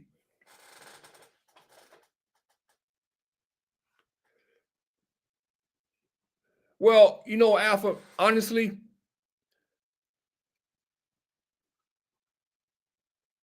how many times have you heard about a biological male who's a trans winning a sporting events against a female? What, 2, 3? 2 or 3?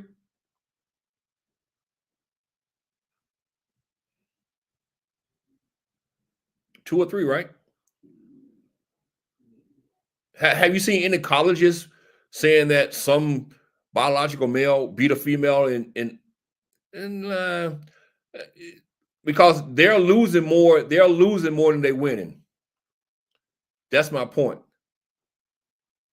They're losing more than they're winning.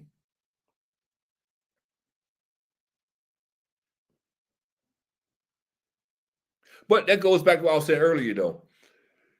These people are keeping you outraged, knowing that more of these so-called trans athletes, they are losing more than they're winning.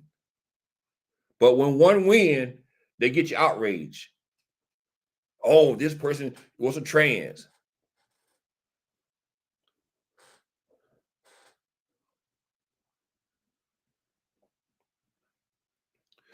He was 490 ranked in swimming against males. Then he became number 1 against females. So you telling me he was number 1 ranked in females, right? Let me see. Let me see how correct Alpha is on this. We got Lehman Thomas. What was Lehman Thomas ranked as a swimmer amongst females?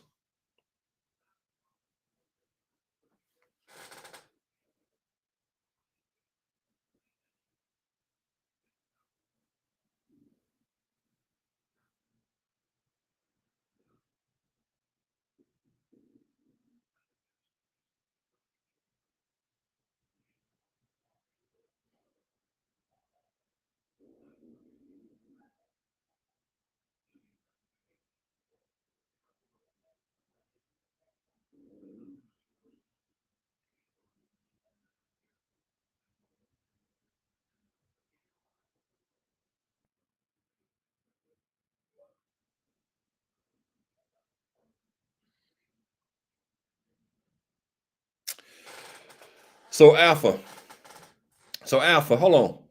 So you told me she was ranked number 1, right? Let's see. In 2021 season, she was 36 among female college swimmers. Let's see. In the 1650-yard freestyle, she ranked 8th among women.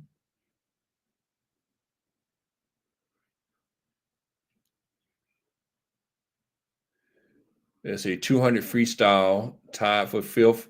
She tied for 5th in the 2022 NCAA championships.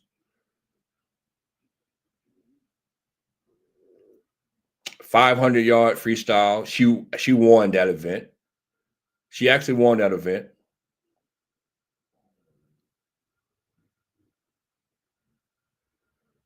I only see one event she won, Alpha.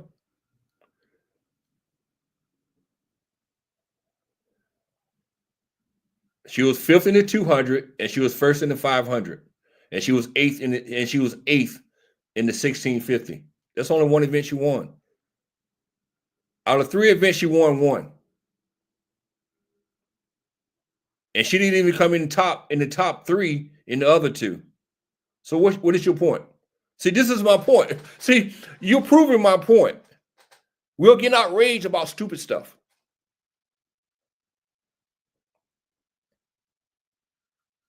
I don't get it.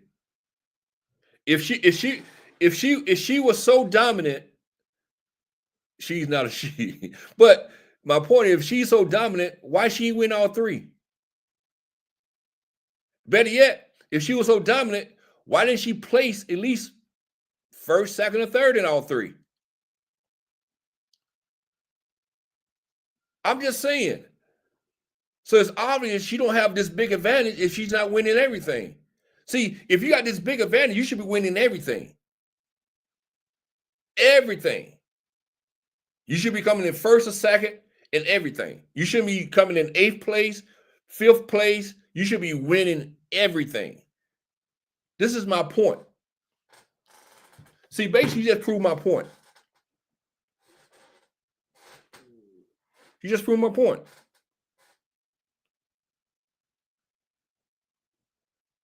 Come on, man. Stop it. Stop it. Stop it. Stop it. Stop it. Stop it. We all know the top 3 is what really matters.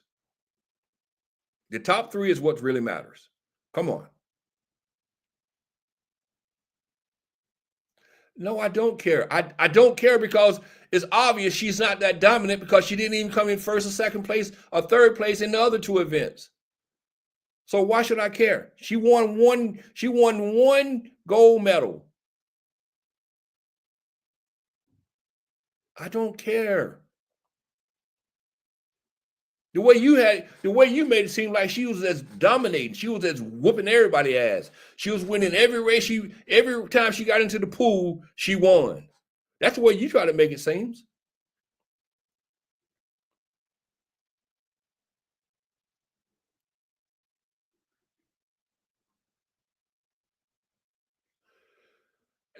Look, I'm gonna tell you something. In order to be in the pool and win a race, no matter if you're female or male, you still got to work hard to get it. You got to work hard. You can't just jump in the pool because you're a man and say, well, I can beat this female. No, that's not going to happen like that. I'm just speaking the truth here.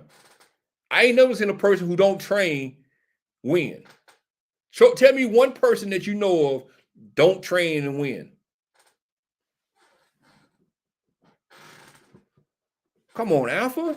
Come on, man. This is what I'm talking about. Y'all listen to those Republicans, man. Y'all listen to those politicians in D.C. who get y'all all in the uproar. And like y'all start all this crazy talk. That person won one race and didn't even finish in the top 3 in the other 2 races. And you act like she just this dominant figure. And it's not that. That's not the case.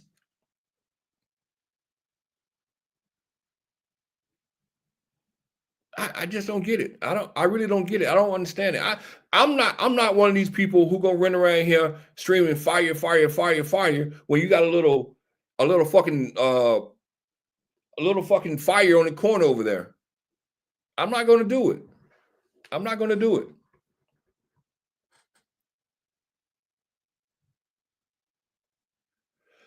Alpha, only thing I'm saying is right here. That is true what you're saying. But still, she is not dominating anything. She's not dominating, man. She's not winning every race. And I just looked at the top part. I ain't really go through the whole thing, so I'm not sure how many races she actually won. But what they showed me, she only won 1 race out of 3.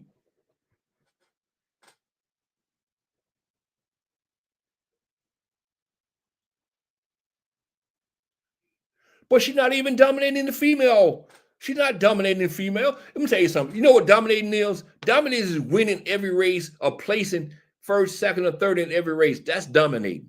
She's not doing that. He's not doing that. Whatever you want to call her, it's not doing that. So stop using the word dominating. She's not dominating.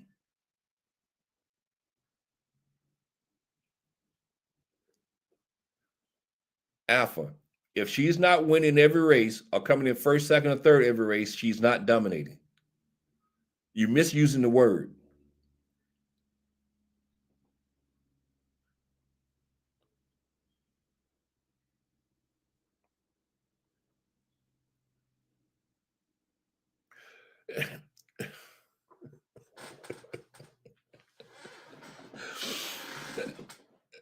I'm asking you a question, Alpha. Now, when they give out medals, are they giving medals out to the top 8 or the top 3?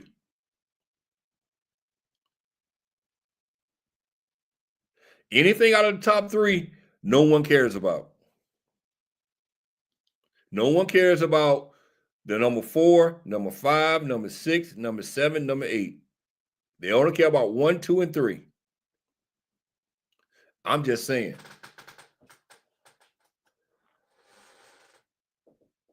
Like I said, I'm not gonna run outside with my hair on fire when it's not on fire. That doesn't matter to me. I can care less about that. Even if I had a daughter who was a swimmer, I wouldn't care. I really wouldn't.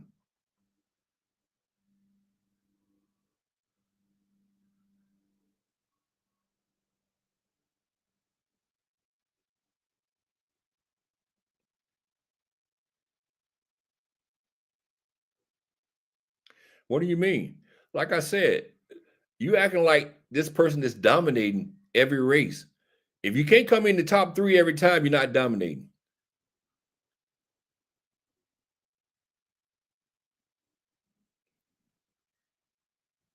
So it's obvious the females that are beating him, or beating her, or he, she, or whatever, it's obvious they are better than he, she is. So what are they doing to be better than he, she? They're doing something correct. So let me ask you a question, Alpha. So if you take a male athlete, a swimmer, we'll use a swimmer. We'll use Michael Phelps, for example. Take the best male swimmer of all time and put him up against the best female swimmer of all time. How many times do you think that female is going to beat that male? In my opinion, I'm going to say she might get lucky one time and beat that male. I said she might get lucky one time.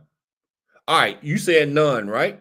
So now take that same scenario and use it on what we're talking about now. So do you think that that person is a dominant swimmer, knowing that that person only won 1 race out of 3, knowing that that person only finished in the top 3 only 1 time out of 3? Use that same logic. Now, you just said that a female is not going to beat a male at all. So why is those females beating that biological male? I'm just saying. I'm just saying, Alpha.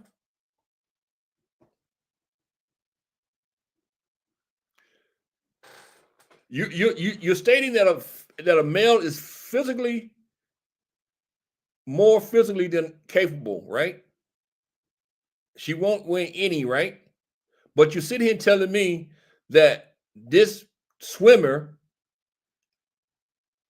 who only won 1 race is dominating females. Make that make sense.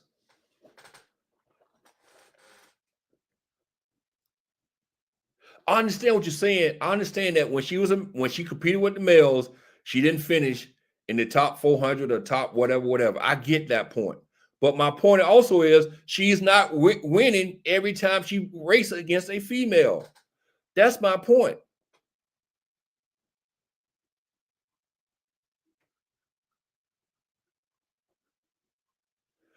I said take the top female, take the top male, put them against each other.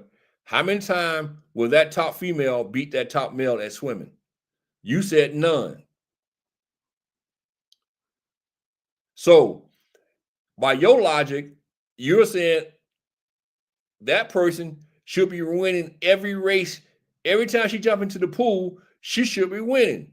And that's not the case. All right, I admit that. Going from 400 swimming with men to 8 swimming with women, that's a big jump. I get that. But the problem is she's not winning. She's not beating the top female athletes. So let me ask you a question. So if she finished 5th in a race, right? That means she beat the person who came in 6th, right? So the person that came in 6th, if that person wasn't in the race, would have came in 5th. So do that person still get a medal? I'm just saying.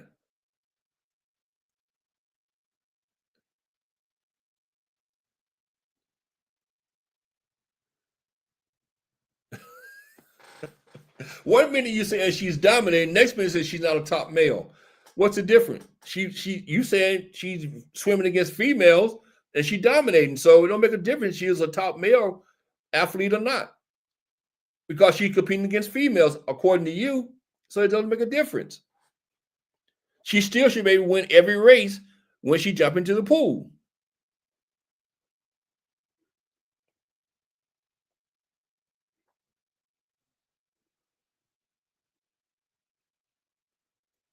All right.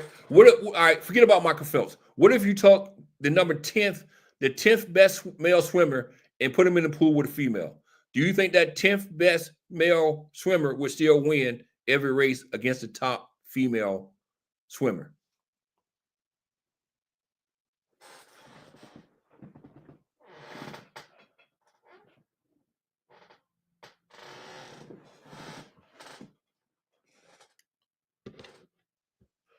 What's up, Classic?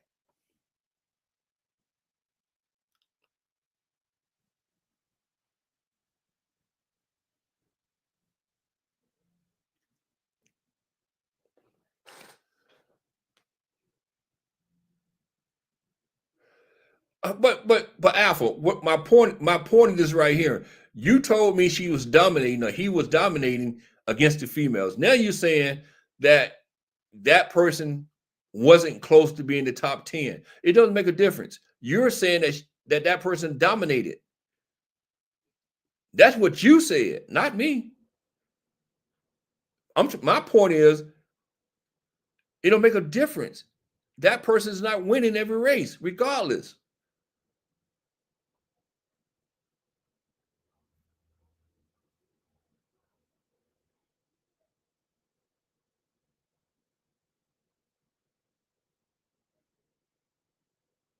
I understand he's not a top 10 swimmer. I understand that. But according to you, he still should be winning every race that he participated in because he was a male. That's what you're saying.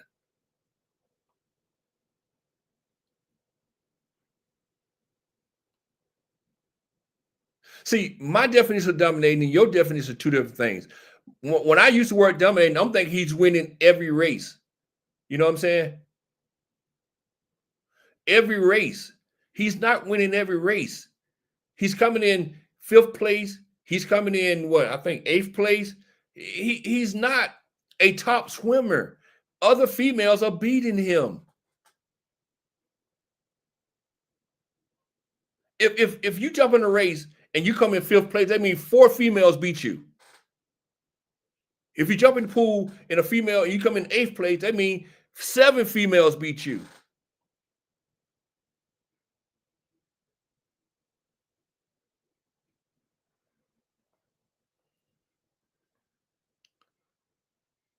Come on, Alpha, man. Come on, man. Come on, Alpha. You know better than that, man. Come on, man. Alpha, man, see, like I said, these people got you, they got you brainwashed, man. They got you brainwashed. It's not that serious. It's not. If this was a big deal, you'd be seeing this on news every night. Matter of fact, if it was a big deal, you'd be seeing on Fox News every night. Every night you will see this on Fox News if this was a big deal. But do you see this on Fox News every day? No, you don't. Matter of fact, I can't remember last time I seen this story on Fox News. It's been a couple of years ago since last time I seen this story. What's up, King Curl? For the ones who just coming into the chat room, can y'all please hit that thumbs up button, please, for me? Classic, you just came in, hit that thumbs up. King Curl, do my favor, my brother, hit that thumbs up. I really appreciate it. Y'all do a brother a favor, hit that thumbs up. I really appreciate it.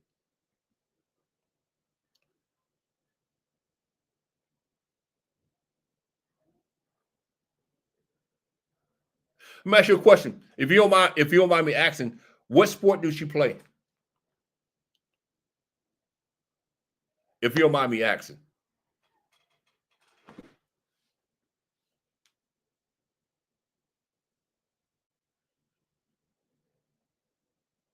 Appreciate that, King Curl.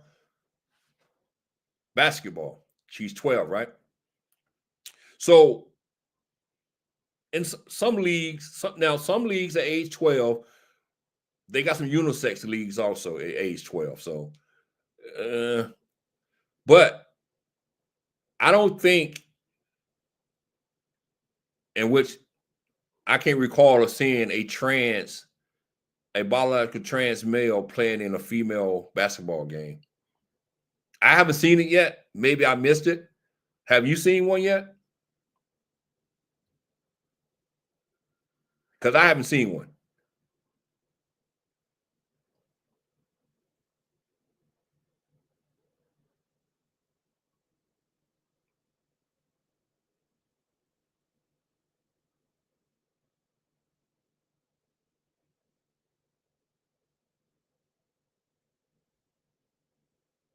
There'll be some in California. Okay, I haven't seen it. So see, and that kind of, to me personally, it can't be that big of a deal because I haven't seen it. It's not affecting my life. And I understand you got a daughter, so you worried about it. But the thing about it is it in North Carolina? Well, I'm not sure where you live. I'm thinking about Doug. But it's not going to spread. This has been an issue for what? The last 4 or 5 years. And I don't see it growing into this big thing. Oh, you're in Ohio. Okay. So you're in a red state. So what you worried about it for? You're in a red state.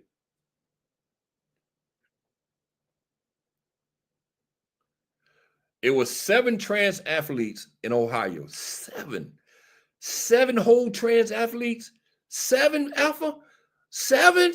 The big 7? Are you shitting me, Alpha? Oh my God, 7. How many athletes are there in the state of Ohio? And you talking about 7 athletes? Come on, man. Come on.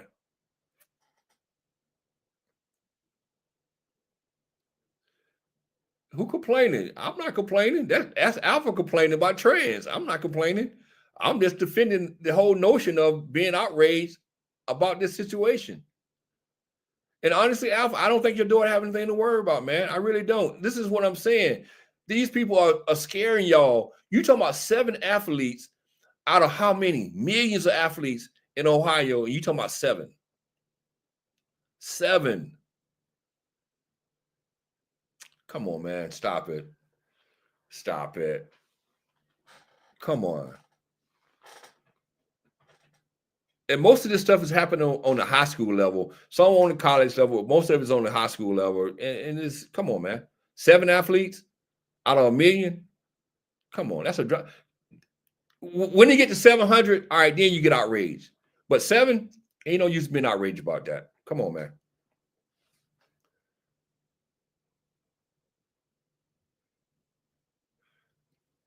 I don't foresee that happening.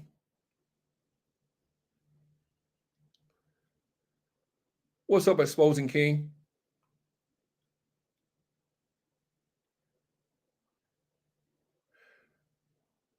Well, Alpha, that's totally different. That's totally different, my brother. And on top of that, hold on. On top of that, Alpha, that don't affect you, man. What do that have to do with you? I'm good, man. I'm good. Thanks for asking. What do that have to do with you, Alpha? Are you planning on getting married to a man? It has nothing to do with you. It don't affect you. Why are we getting outraged about things that don't affect us? Who cares about gay marriages? Do you really care about gay marriages? I don't, because it don't affect me. I can care less what 2 women are doing or 2 men are doing. I can care less. That's their business. That's their private business. If they want to go home and do what they want to do, that's on them. I can care less. It doesn't affect me.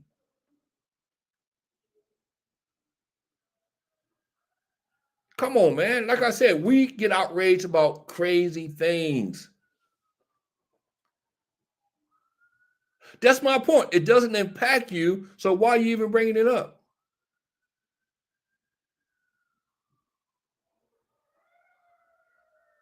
And gay marriage is something totally different anyway, because that's a union between 2 people. You talking about trans athletes, that's something totally different. Totally different. I understand you brought up for an example, but my thing about it is that's the wrong example to use, because we all know when 2 people get together, they're going to spread regardless. Gay couples Gay couples been around forever. They just wasn't able to marry. So that's not a good example. That's not a good example to use. Because just because they wasn't married don't mean they wasn't together. They was always together.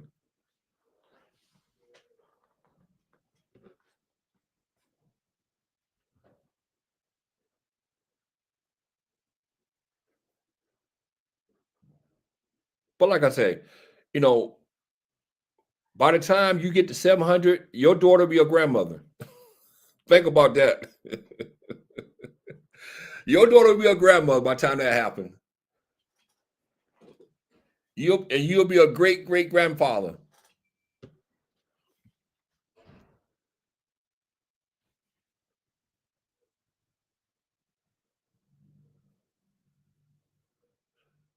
Oh, you did? Oh, you got grandkids already?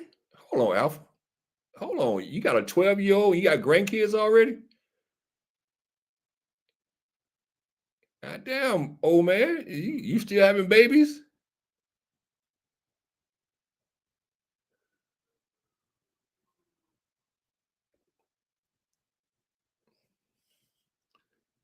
Oh no. So what are we talking about here? I thought you said you got a 12-year-old. Oh, I'll have grandkids. Oh, okay. Never mind. I read it wrong. My fault. I read it wrong. Nah, you have great grandkids because your daughter will be having grandkids by then, by the time you hit 700. That's what I was saying.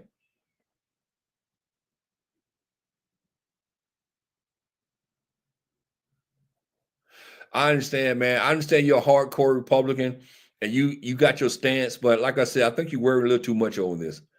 And nothing to worry about. I think you're worrying a little too much. Oh, okay. Hey, I'm gonna drop my link. Maybe you and Classic want to come up for a little bit. I'm gonna drop the link. Y'all can come up. I haven't had a good laugh off Classic in a minute, so he more than happy to come up. He more than happy to get him up here.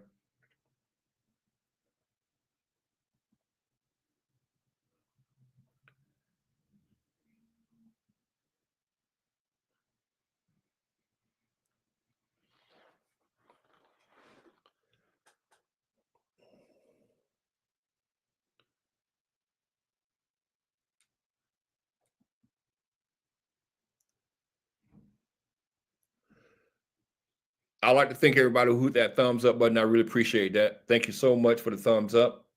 I really appreciate it. Help my channel grow a little bit. I really appreciate it.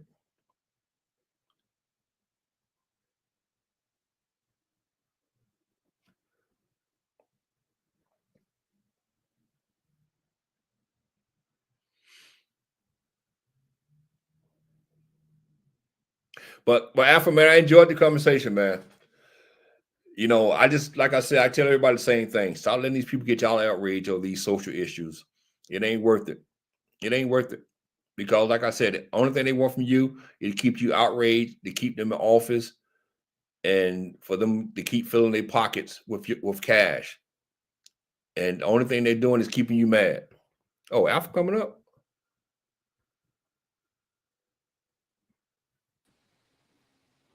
What's up, Alpha? What up, Gary? How you doing, man? I'm good, man. I'm good. I'm glad you came up. Oh, no doubt, bro. I've been every time you drop your link, bro, I'm always doing something. Yeah, okay. I was say I never talked to you before, other than that. But yeah, man, as far as with the trans issue, bro, it's just more of all I was trying to say, man, is that yeah, you may call dominating being top 3, but when I see a male go from being in the 400s to being in the top 10, to me, that's a tangible thing, bro. And I get that, you know, top 3 is all that matters to you. But, man, there's a lot of girls, bro, who work their asses off and work for a lifetime.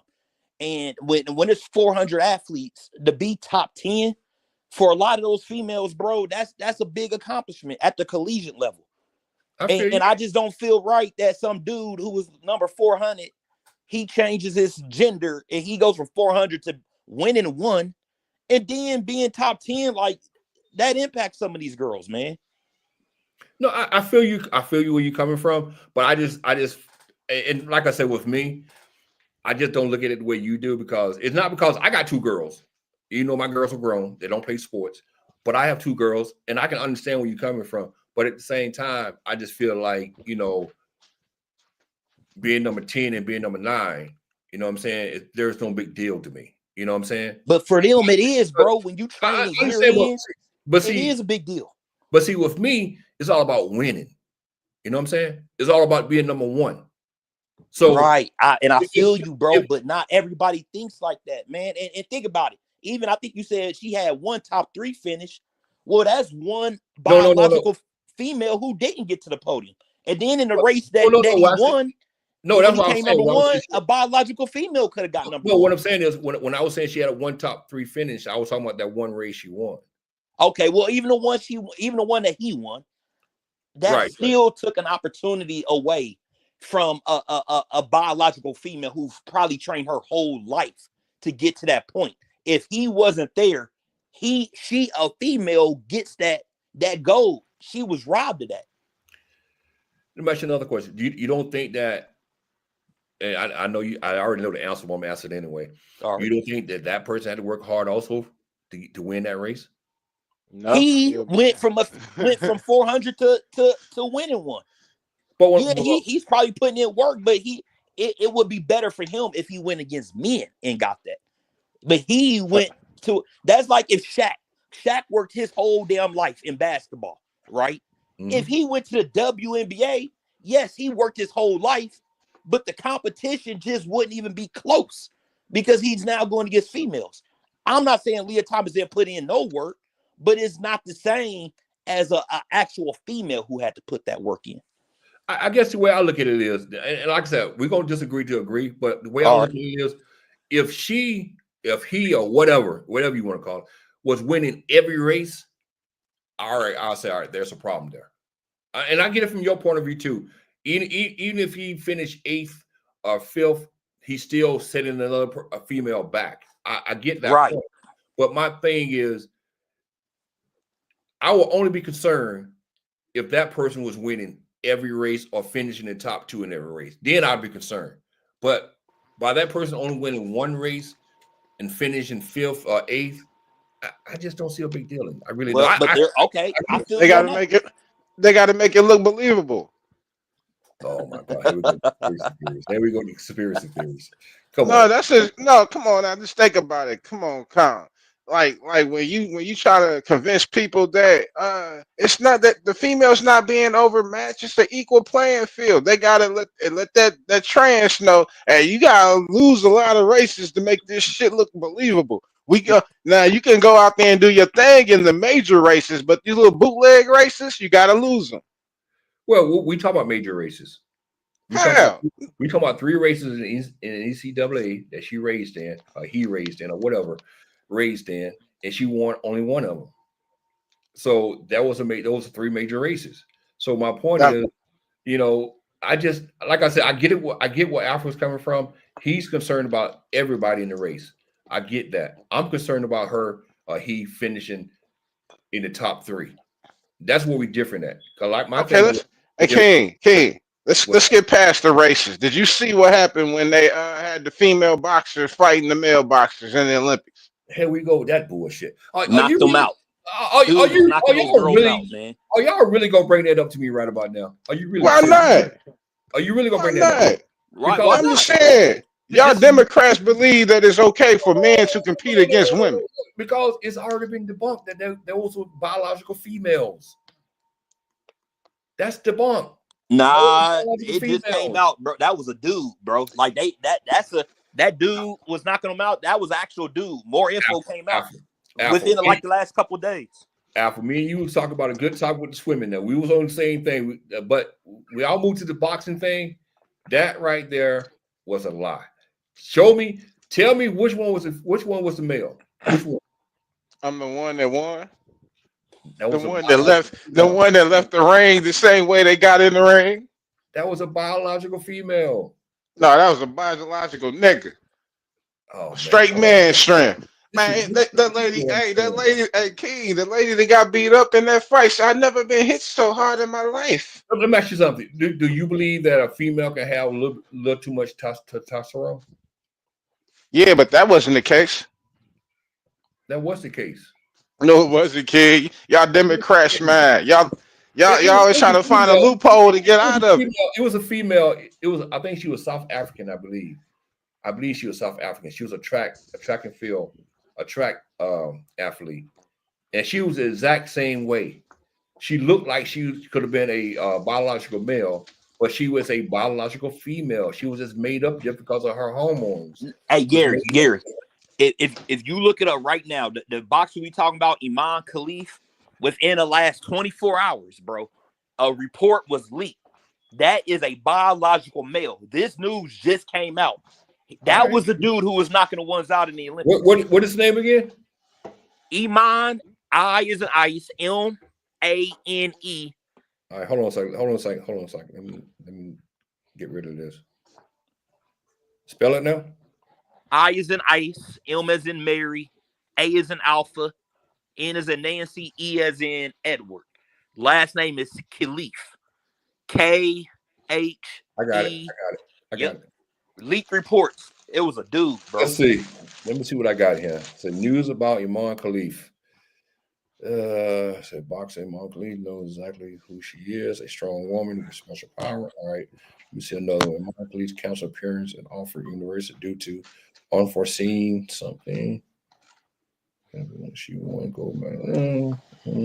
That unforeseen circumstances, that report that got leaked. Let me click on that then. Let me see, because I didn't.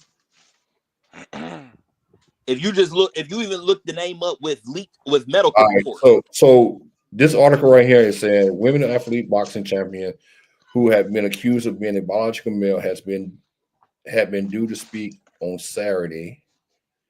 Let's see, a planned appearance on Sunday at Oxford Union by the boxing Michael was commercially warning going in Paris has been canceled.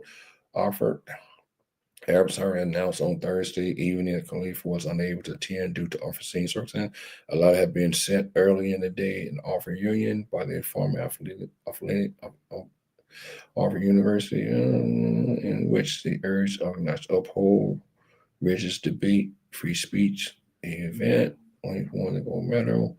Where welterweight show. The IBA said that it results show that Khalif has XY chromosomes. Following report that unverified leaked medical documents that also claim that she has XY chromosome. The International Olympic said that Khalif was taking legal action against individuals who maintain she is a woman and her father has produced a birth certificate which states that she was born a female. But that XY is a male. That's not the article then, because they're still saying she was born a female. That's what it's saying, but the reports that's been leaked shows that he had the XY chromosomes. That is that of a male, bro. That's science. Democrats say trust the science. Well, they need to trust the damn science. If you got an XY, you a dude. But let me ask you a question. Do you think a hermaphrodite have an XY chromosome also? Not all hermaphrodites are the same. But do you think they have an XY chromosome though? If you got, I don't know, bro. They not. There's different things of hermaphrodites, bro. Like if you have an XY, you a dude though. But that's just basic science, bro. But most of them, they have both sexual parts, right? Yeah. So that means they should have the XY chromosome. So my thing is, do you say that if she got XY, maybe she is a hermaphrodite? If an XY means it's a dude, that's what I'm saying. If you got an XY, you a man. That's science 101, bro. Trust the science is what the Democrats say all the time. When it comes to vaccines and all that shit, trust the science, Gary. Well, this is my thing, though. This is my thing. And I understand surgeries and all this can happen, blah, blah, this and blah, blah, that. Which there should be a track record if she had surgery.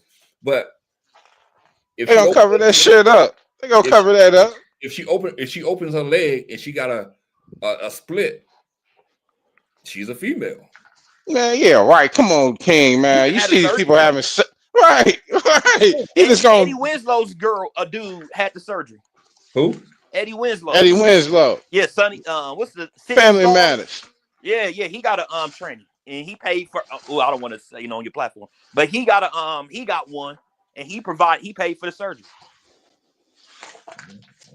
Man, King, man, you got me thinking differently about you now, man. No, well, you saying if you run into a lady out there in them streets, and just because she got whatever the fuck it is, got a split between their legs, you just gonna identify it as a woman. So let me ask you a question then. If this person, don't change, Gary. Are you? No, I'm still talking about the subject.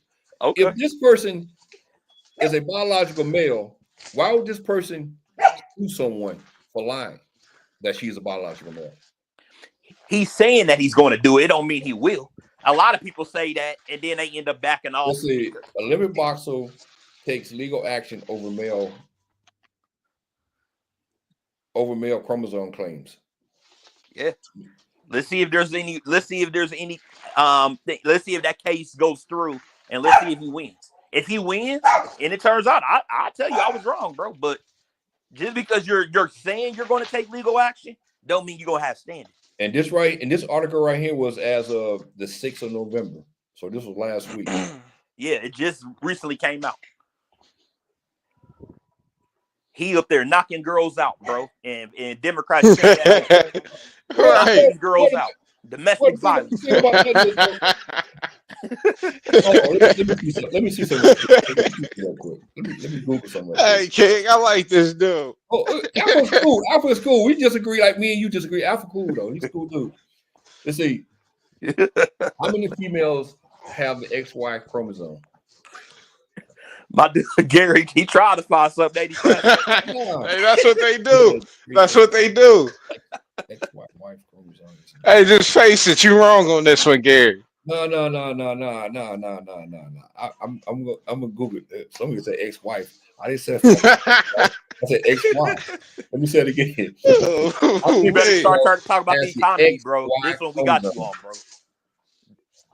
This is what won Trump the election. Let's see. Y'all for Kamala was for they them, bro. Male have X. Right. A small number of females can have XY chromosomes. A small number, huh? Yeah. And you saying that dude that was whooping up women's ass and boxing is that small number? I'm going by what AI just told me now. AI just told me a small number of females have XY chromosome. Yeah. So this is the anomaly. Okay, I'm just saying. So, hey, and so it's some kind of condition called androgen insensitivity syndrome, some shit like that. When did that pop up? And it don't seem like that boxer is pretty much denying the report. So I mean, he's saying he don't have any. So he ain't saying, well, I got XY chromosomes, I'm still a girl. He basically saying it ain't true at all. So maybe he didn't know. Maybe he didn't know if he was a nigga. All that testing they do, bro. Bro, you know the testing they go through. I don't think they test you for your chromosomes though. Until something comes up. King, you saying that grown ass man didn't know that he was a grown ass man? Well, this is my thing though. If the person has a slit between their legs, how can you say that he didn't know he was a grown ass man when he has a slit? Man, just because you had your shit removed, don't take away the fact you was born male. Come on, man. Y'all push the limits. Come on, man. Well, you got to remember though, bro. Even if you take hormones and you shrink your thing up and you remove it, you still got male bone structure. You still got male size organs, male size hands and feet. That stuff don't just disappear. Look up the female one for South Africa. I don't know her name, but I think she was an African. I think she's South African. She was built. She looked like she was muscular like a man, but she was a female. I think I heard of her. Didn't she get banned from the Olympics? She might have. It's been a few years back. But she was a female though. She wasn't a man. She was a female. Let me see. I'm We ain't going, King. We ain't cases, going. I have. Hold on. I have seen females who fucking built like a man, and they were fucking females. Some females come out looking manly. I dig that, but that wasn't a female. That's a fact.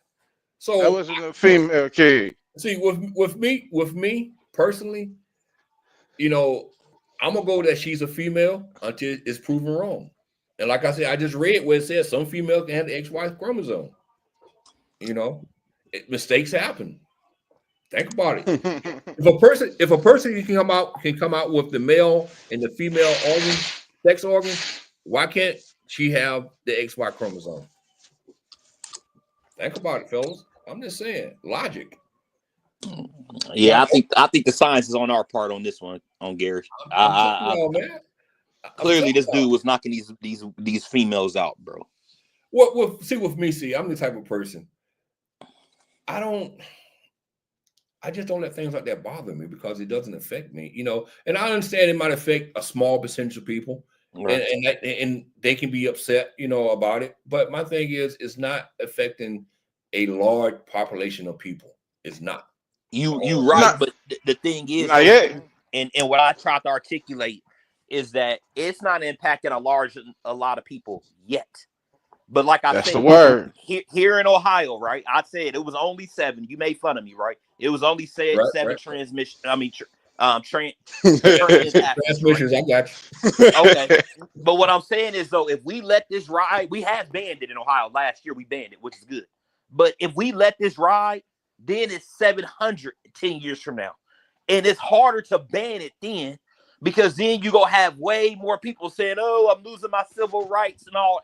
It's better to get ahead of it before it spreads to the populace, before there's, you know, all these people that's popping up now. That's all I'm trying to say, man. You got to nip it in the bud early. No, I feel what you're coming from. Me personally, I think it's a dead issue. I think it's just a political issue, and politicians are pushing this crap, and it's just a wedge issue just for politics, and that's just my opinion on it. I just don't get into, like I told you, none of this stuff when it comes to this so-called woke, with no one can define, none of this stuff is really affecting my life, and I'm out and about every day. I'm around every day. I work in a very diverse. And matter of fact, let me say this right here. I went to the police station a couple of years ago when Chucky them was fucking with me and giving me all docs and shit, right? And I went up to the police station, and they had a trans female officer. And that was the first time I seen a trans female officer. And I'm like, damn. And I thought it was weird, but it is what it is. You know, if that person want to be a trans female police officer, hey, who am I to complain about it? Yeah. Nah, that stuff, that honestly don't really bother me. But what does get me, and you will see this too, is that they saying kids should be able to become trans. Kids should be able to get operations. Males should be able to compete with girl sports. And then Kamala Harris saying taxpayer dollars should go for surgeries for migrants. And that's where I draw the line. Like, if you a grown man paying your own bills and you want to pay to chop your junk off, that's cool with me, man. But I just don't. When the Democrats extend it to the kids, kids should be able to get that stuff, man. That's where I'm like, nah, bro. Because kids can't even smoke a cigarette, but we'll let them chop their wee-wees off. Let me ask you a question. Let me ask you a question. All right. As a father of your 12-year-old daughter, do you think someone at some school in Ohio would allow your daughter to make a decision on her own to do something drastic like that without your consent? No. All right. So my point is, when you hear these people talking about these kids are going to school and they're changing their names and their parents don't know anything about it, or they going to school and some teacher or some administrator is saying it's okay for you to go have some kind of surgery without your parents knowing about it or consent. Do you really think that's happening? Well, now that's a different thing. So in Ohio, we actually just passed our own version of the "Don't Say Gay" bill, where the teachers, if your child confides to your teacher that they want to become a certain gender, previously there was teachers who would keep that info from their parents, and they didn't have to confide that to the parent. We've now changed the law here where that makes teachers do it. We had to fight against Democrats, and we won. But what you asked me though was, can they get a surgery without my No, that they can't do. But you could identify as my daughter could have identified as a male, and the teachers didn't have to tell me before we passed the law. That happened. So you telling me now, and like I said, I'm not sure about the cases. Maybe you've seen some cases. I know I haven't seen any cases. So, but you're telling me that there was kids going to school telling their teacher that they wanted to have a sex change, or they wanted to be called a certain name, and the parents didn't have a clue what was going on. Correct. That's why we had to pass a bill to stop it. How many cases? I don't know per se. It was probably a small amount, but we had to pass a bill to prevent it from happening. There were, because you got to remember, a lot of these teachers are liberal. I mean, the teachers union is one of the biggest donators to the Democrat Party. A lot of them are liberal, and they did withhold that information from parents, which is why we had to pass the law to stop. Yeah, but I honestly see common sense tells me when I was going to school, when my kids was in school, when my brother and sister was in school, see, common sense tells me, ain't no way in the hell a kid gonna go to school, confide in a teacher, and that teacher's not gonna tell the parent anything. I just it happens though, man. Because new day and time, King. Teachers doing a lot of things. And you got to remember, there's a lot of parents who are Christians who don't agree, who may not agree with that lifestyle, and their kids know they don't agree with that lifestyle, so they can't confide to their parents about it, but they may confide to a school counselor or to a teacher about it who's more accepting, and that teacher will hold the secret for the child. I honestly, I have to see proof of that, because I just don't believe that. I can't believe it. Because my thing is, as a parent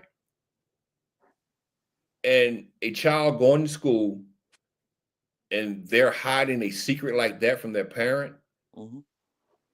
For one from thing, a parent who may not be for it, bro. There's a lot of hard parents who like, man, if my kid is gay, I'm not going to handle it. For one thing, it's unethical. It's unethical for one thing. And the reason why I say it's unethical, because you have to understand that child is a minor. All right. Agreed. That child is in control of that parent's custody. Right. So there is no way in the hell you're going to tell me that a parent is not going to have the knowledge of that child saying certain things to the teacher, and the teacher is not going to tell that parent what that child is going through. Come on, King. They ain't doing what they did back then. I just don't see that. I don't see it. I don't see it. It's unethical for one thing. Number two, to me personally, if a teacher does that, the entire school board should be fired. So why are they teaching? Why they teach? They can't. So why they teach the same sex marriage and all that bull job in school now? If the teacher was so cool with informing the parents first, right? They teaching what? The gay stuff that's been going on in school. See, this is the thing though, and I'm not gonna lie to you. When it comes to things, I need to see proof. Man, what are you talking about, King? I need to see proof. You need look up Ohio Parents Bill of Rights, bro. You'll get a lot of testimony about it. I look at why we have to pass. I look at Fox News. I look at Newsmax. I look at OAN. I look at CNN. I look at MSNBC. I look at all sorts of news agencies. And they giving you facts. I don't see none of this. And they giving you facts. I don't see none of this. No, I can't. Are they giving you facts? My point is, if this was such an issue, You don't answer questions, dude. No, it's not about asking the facts. But my thing is what I read, is what I see. I don't see none of this y'all talking about.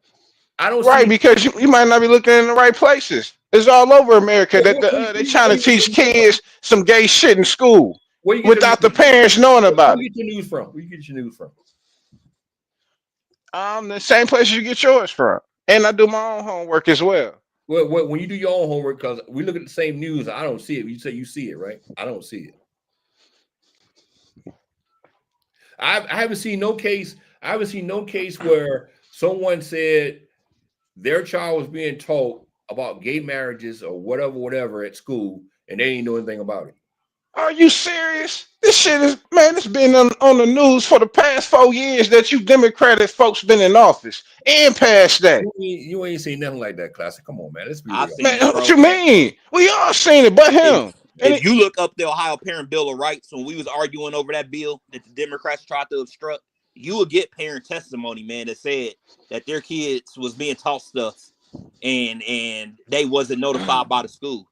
And the Democrats was even mad because they said this leads to quote unquote teachers outing kids to their parents. And we like, Facts. what the hell? What you mean outing kids? Like you Hey, bro, they just had a video that went viral. A black mom went to the school, and the teacher had some rainbow flag up hanging up, and the mom snatched it down and told that lady, "Don't teach her son nothing about no same-sex marriages, about boys liking boys and girls liking boys. She don't want her kids knowing this. And why when you call me? This went viral, King." A flag? No, was she teaching or she just had a flag up? She had a flag up, and she was teaching the kids it's okay for Tommy to like Billy and Susie to like little Joanne.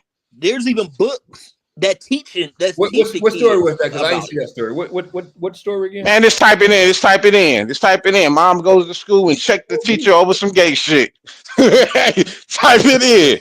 The mother upset with school. I'm not gonna put rainbow flag. Man, you oblivious to all this, King. Them Democrats got you so convinced they don't do this shit. I don't see this stuff, so I don't believe it until I see it. You don't look for it. You look for everything that's against the Democrats. You look for everything bad on the Republicans. You don't look at the dirty deeds. Like I said, I look at all networks. No, you don't, because all you speak about is the Republicans doing bad shit. You don't speak of the bad doings that the Democrats do. Like I said, I watch all outlets. Let me ask you this, King. Who ushered this gay shit into our community? All right, hold on. I got your video. Hold on. This is a skit. This is a skit. Gary, you see my screen? Colorado parents outraged by elementary school LGBTQ standards. All right, hold on a second. This is a fucking skit.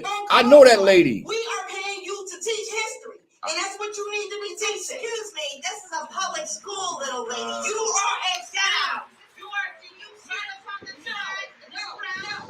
This thing to go exactly where it is. In the garbage. You need to go in the garbage. And I'm teaching my son to grow up to be a man.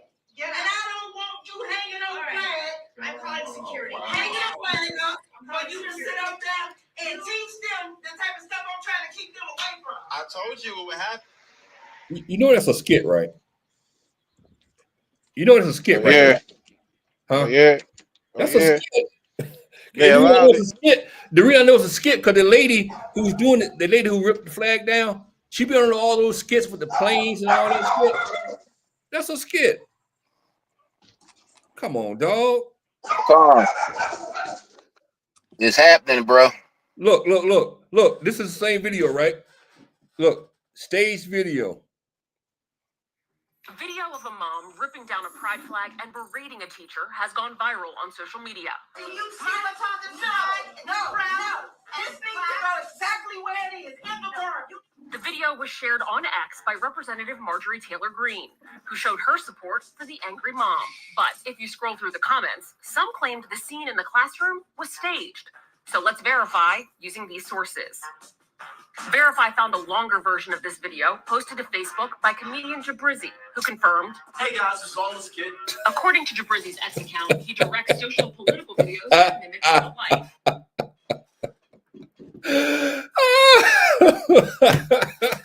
So you saying that's not a real issue because that particular situation was staged, huh, Ken? I'm just saying. But this is my thing, though. This is my thing. This is how I feel about it. When you tell me something, make sure it's factual. I like that. I like that. But this is I told y'all, I don't just sit up here and believe anything that someone tells me. Mm-hmm. You know, it's like me and Alpha. Me and Alpha just went round and around and around. At first, he told me about Leah Thomas, and he said dominating the win or whatever. I looked it up, and we still disagree because she did win one race. But my thing about it is, people cannot just sit here and tell me anything and expect me to believe it because I'm not. You know what I'm saying? That's what you've been doing, King. That's what you've been doing. But you should be like that all around the board, not just when you hear something that, not just when you hear something you don't agree with, though, Con. Facts. Look. Hey, Con will tell you anything, won't provide no information, but soon you tell him something, you got to have receipts. But I agree with Con 100%, though. You shouldn't believe everything you hear. Nobody should. So why do he? That's something he got to deal with. That's something he got to deal with. That's why I got Google. Me and Google get along fine. Yeah, but when you hey, King, what I'm telling you is this: if you gonna tell people about something, shouldn't you have the information there with you so they can see it? But you don't. But when they tell you something, they gotta have paperwork. No. You're right. You're most definitely right. I'm a hypocrite. You're right. No. Hold on. Let's back up a little bit. That don't make you no hypocrite because it's on the individual you relaying your message to say, hey, where the receipts at? That's true too. That's not on you. That's on just like you want receipts for everything that sounds funny to you.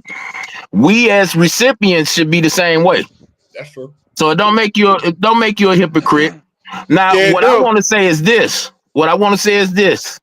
First of all, how everybody doing? Sorry about that. Just coming in, opening my mouth. How y'all doing?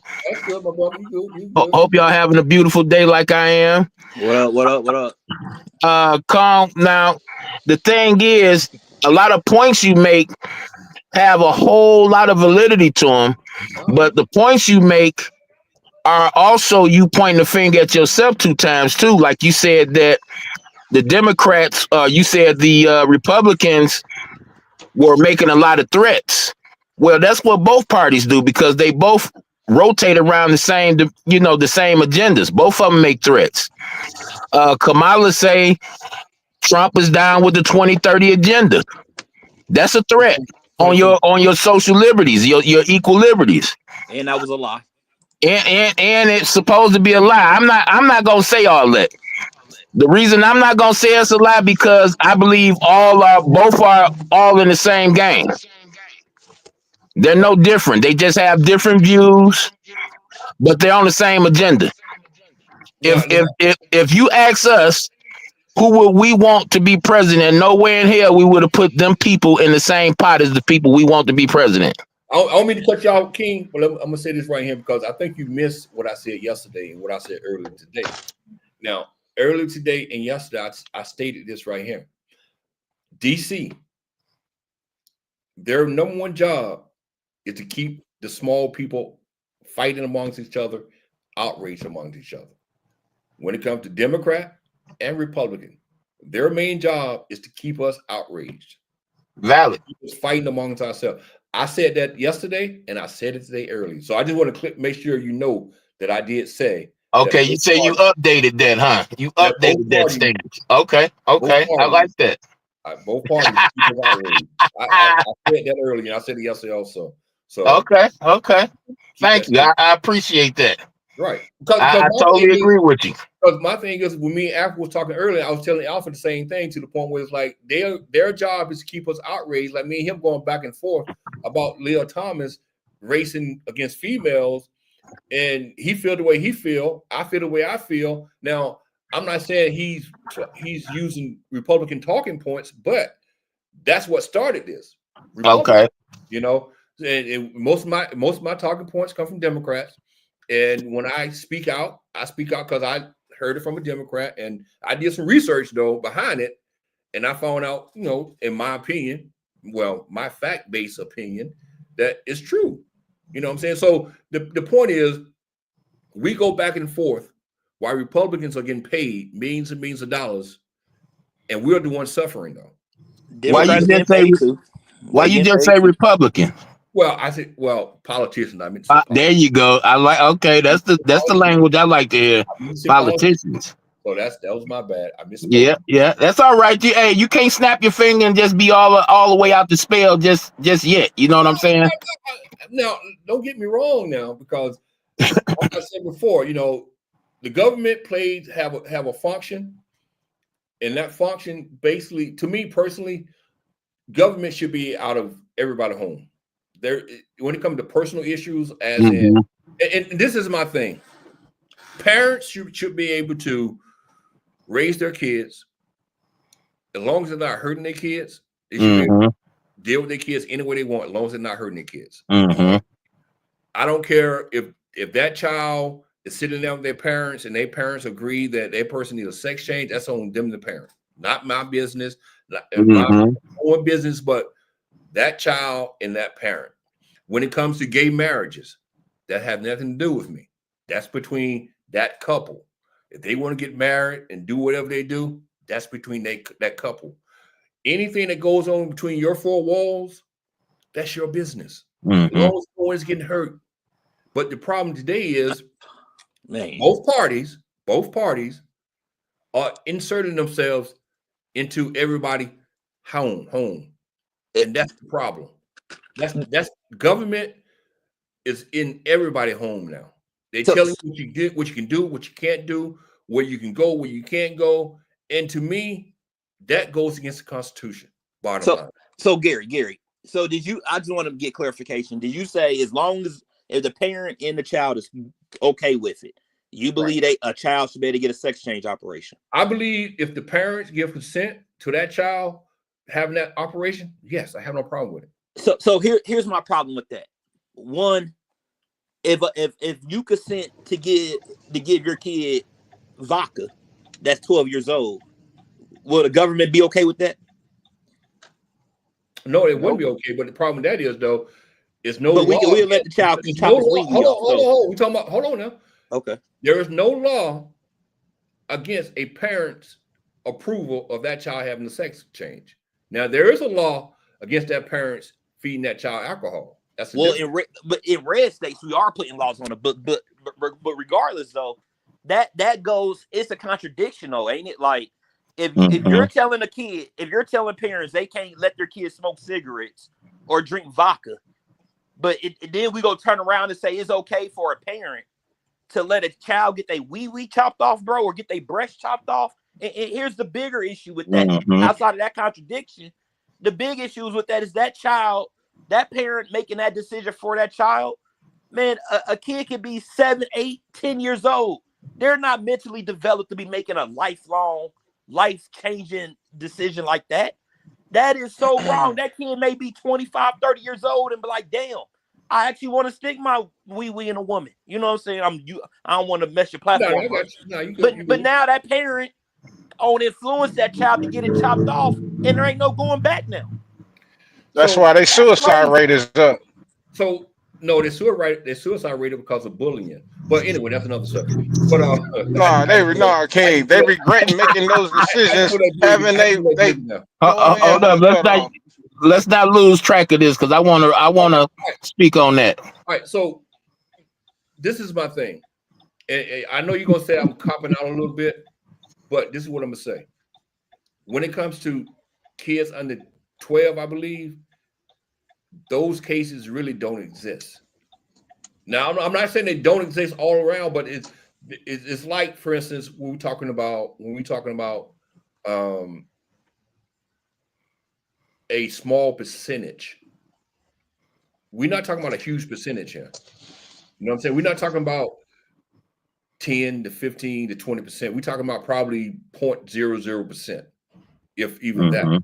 So, all right. So my thing is, I still got the same stance. If that parent Let me throw this in there also. If that parent has sat down with that child and they have and they have went through counseling also, because counseling plays a part in this too. If they went through counseling and they have an understanding, I don't have a problem with it. I just don't have a problem with it because ain't no law against it, right? Ain't no law against it. And that parent have sat down with that child and sat down with a psychologist, and they have talked about that issue. They went through all the steps, and they still want to do it. I have no problem with it. Can I definitely salute to you, Alpha man, for bringing up that subject. I never looked at it from the other point of view. I totally agree with Alpha in this in this situation right here. If you was to give your children poison of any kind, you will be put in jail for child abuse, contributing to a minor, etc. Right? Right. So a child whose mind haven't even fully developed, you telling me have the power and the authority to tell the parent, the same parent that say, oh no, you can't get hold to this alcohol or these drugs because it's going to stunt your growth. It's going to slow down the process of your brain fully functioning, fully maturing. The same parent will allow that child to bring harm on itself by way of cutting off body parts that they're not even sure how they work 100% yet. And you telling me, Kong, to hell with morals. We're going to depend on a law to dictate what we do was morally correct and incorrect. Correct. That's the question I'm asking you right now. You use the word morally, right? Yeah. What is morally though?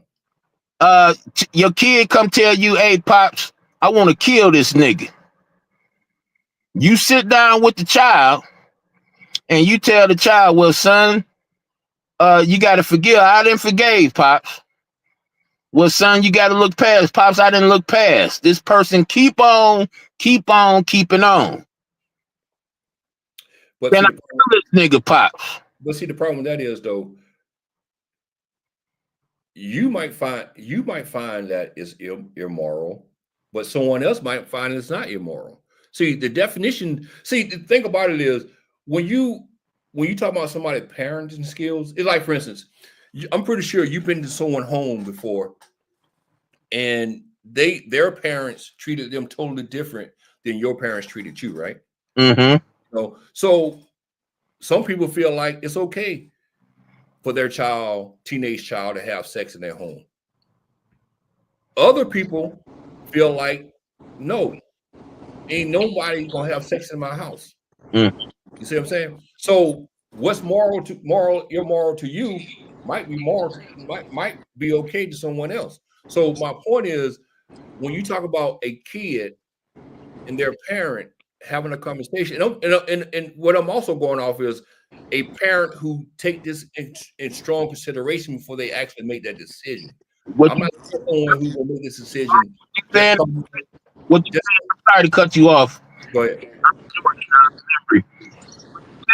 Back, but it's the fact. You got something coming through your mic though, King Carl.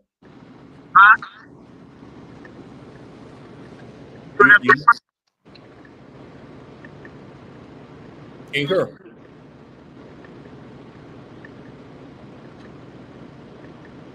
What's up, Mima?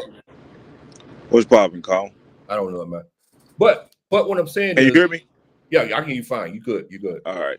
But what I'm saying is, to me, like I said, I believe that anything that goes on within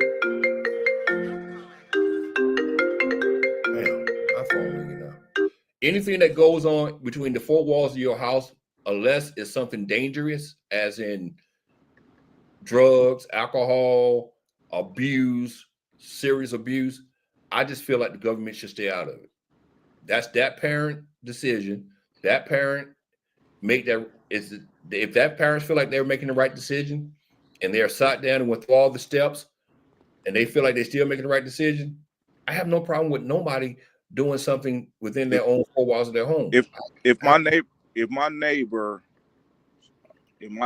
or anybody around me told me that they 12-year-old or they 13-year-old was in that situation and they was allowing them, I'll punch them in their throat. But see, the thing about that is though, how can you get mad at him for the way he raises his child? Nah, but that's child abuse, bro. No, that's child abuse in your eye. See, you won't do it, but the thing about it is that's that man's decision. It's kind of, for instance, I don't know how you raise your child, but I'm gonna use an example. You come home, you tell your child they can't play video games for a week, all right? Then your next door neighbor, his child can play video games every day, all day, 24 hours a day, all right? Because that's the way he raised his child, and that's the way you raise your child. Now, your neighbor cannot come to your house and say, look, me, mug, you need to let that child play video games, man. How would you feel? Would you feel like that parent is intruding into your territory? No, because you're talking about apples. You comparing apples and oranges. No, I get what you're trying to say, same thing, but though. you got to use something. You got to come with something different. This is totally different. This is child abuse. Video games has nothing to do with child abuse. Child abuse, though. How can it be child abuse when the parent and the government is not even saying anything about it? Also, so how can you call it child abuse when the government says that's that parent's right? That's going to change, though. But if we're going to stick on what's going on now, the reason why I'm saying that's child abuse, because as a father, as a man, as a human being, I know I see what's up as far as what's child abuse, what's not. Just because it's behind your walls, yes, you have a right to your privacy behind your walls, and I get all that, especially when it comes down when you're trying to compare video games to this. When it comes down to children, I don't give a fuck if I don't even know you. If I see you doing something to a child that's wrong, it's none of my business, right? But if I see it, I'll probably punch you in your damn mouth. But see, that's what I'm saying. We're not talking. Well, see, this is my thing. If you go out and you see a child being abused by an adult, even by the parent, I get you. Step in. But my thing is, if you have a parent who has a child and they sit down within the four walls of their home and make a decision to do something that you personally disagree with, but this is a decision that they made together. As a parent, they went to their psychiatrist, they sat down with the child, and the child said, yes, I want to make this sex change. And the parent agreed after they had this long discussion, and they agreed to have this operation. Who are you to say that it's wrong when it has nothing to do with you? Who am I to stop a person going out the front door of a convenience store because they stealing? Because I'm sick of it, man. Motherfuckers get tired, bro. You just told me I used the wrong example. You just used the wrong. I'm just throwing something out there. You know what I'm saying? As far as like, who am I to jump in and do something? That's basically what you're saying. Who am I to tell to jump in and disagree with somebody behind what they do with their child going to a psychiatrist? I'll probably ask them, who is your psychiatrist? Can I come up there and talk to them? I'll probably punch them in their mouth too. But see, you putting your feelings and your emotions involved though. That's my point. You have to take your right, emotions out of it. Understand as a parent. That ain't right, bro. That's child abuse. I don't give a fuck who you is. As a parent, like I said, the government saying, okay, it's not abuse, and you have the right to sit down with your child and make this decision as a parent. Okay.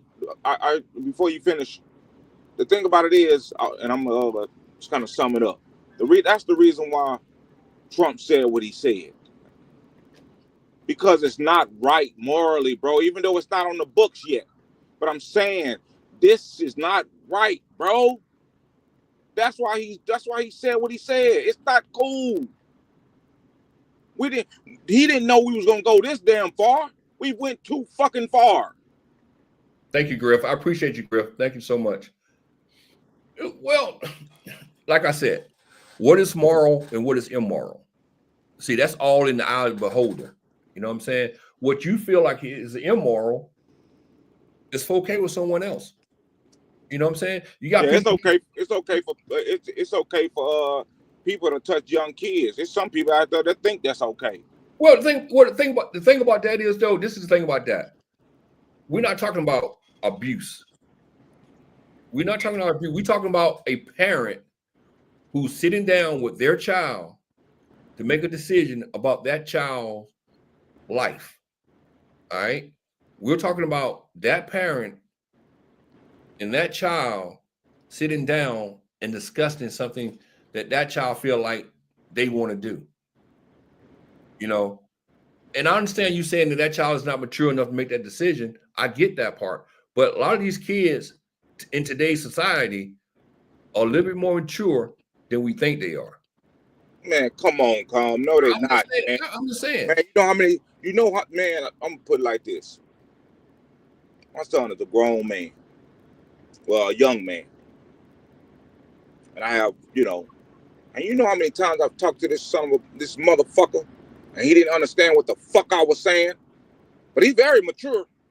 He's very mature. People, they don't understand logic at this point, Kong, and I don't give a fuck how smart they is in school.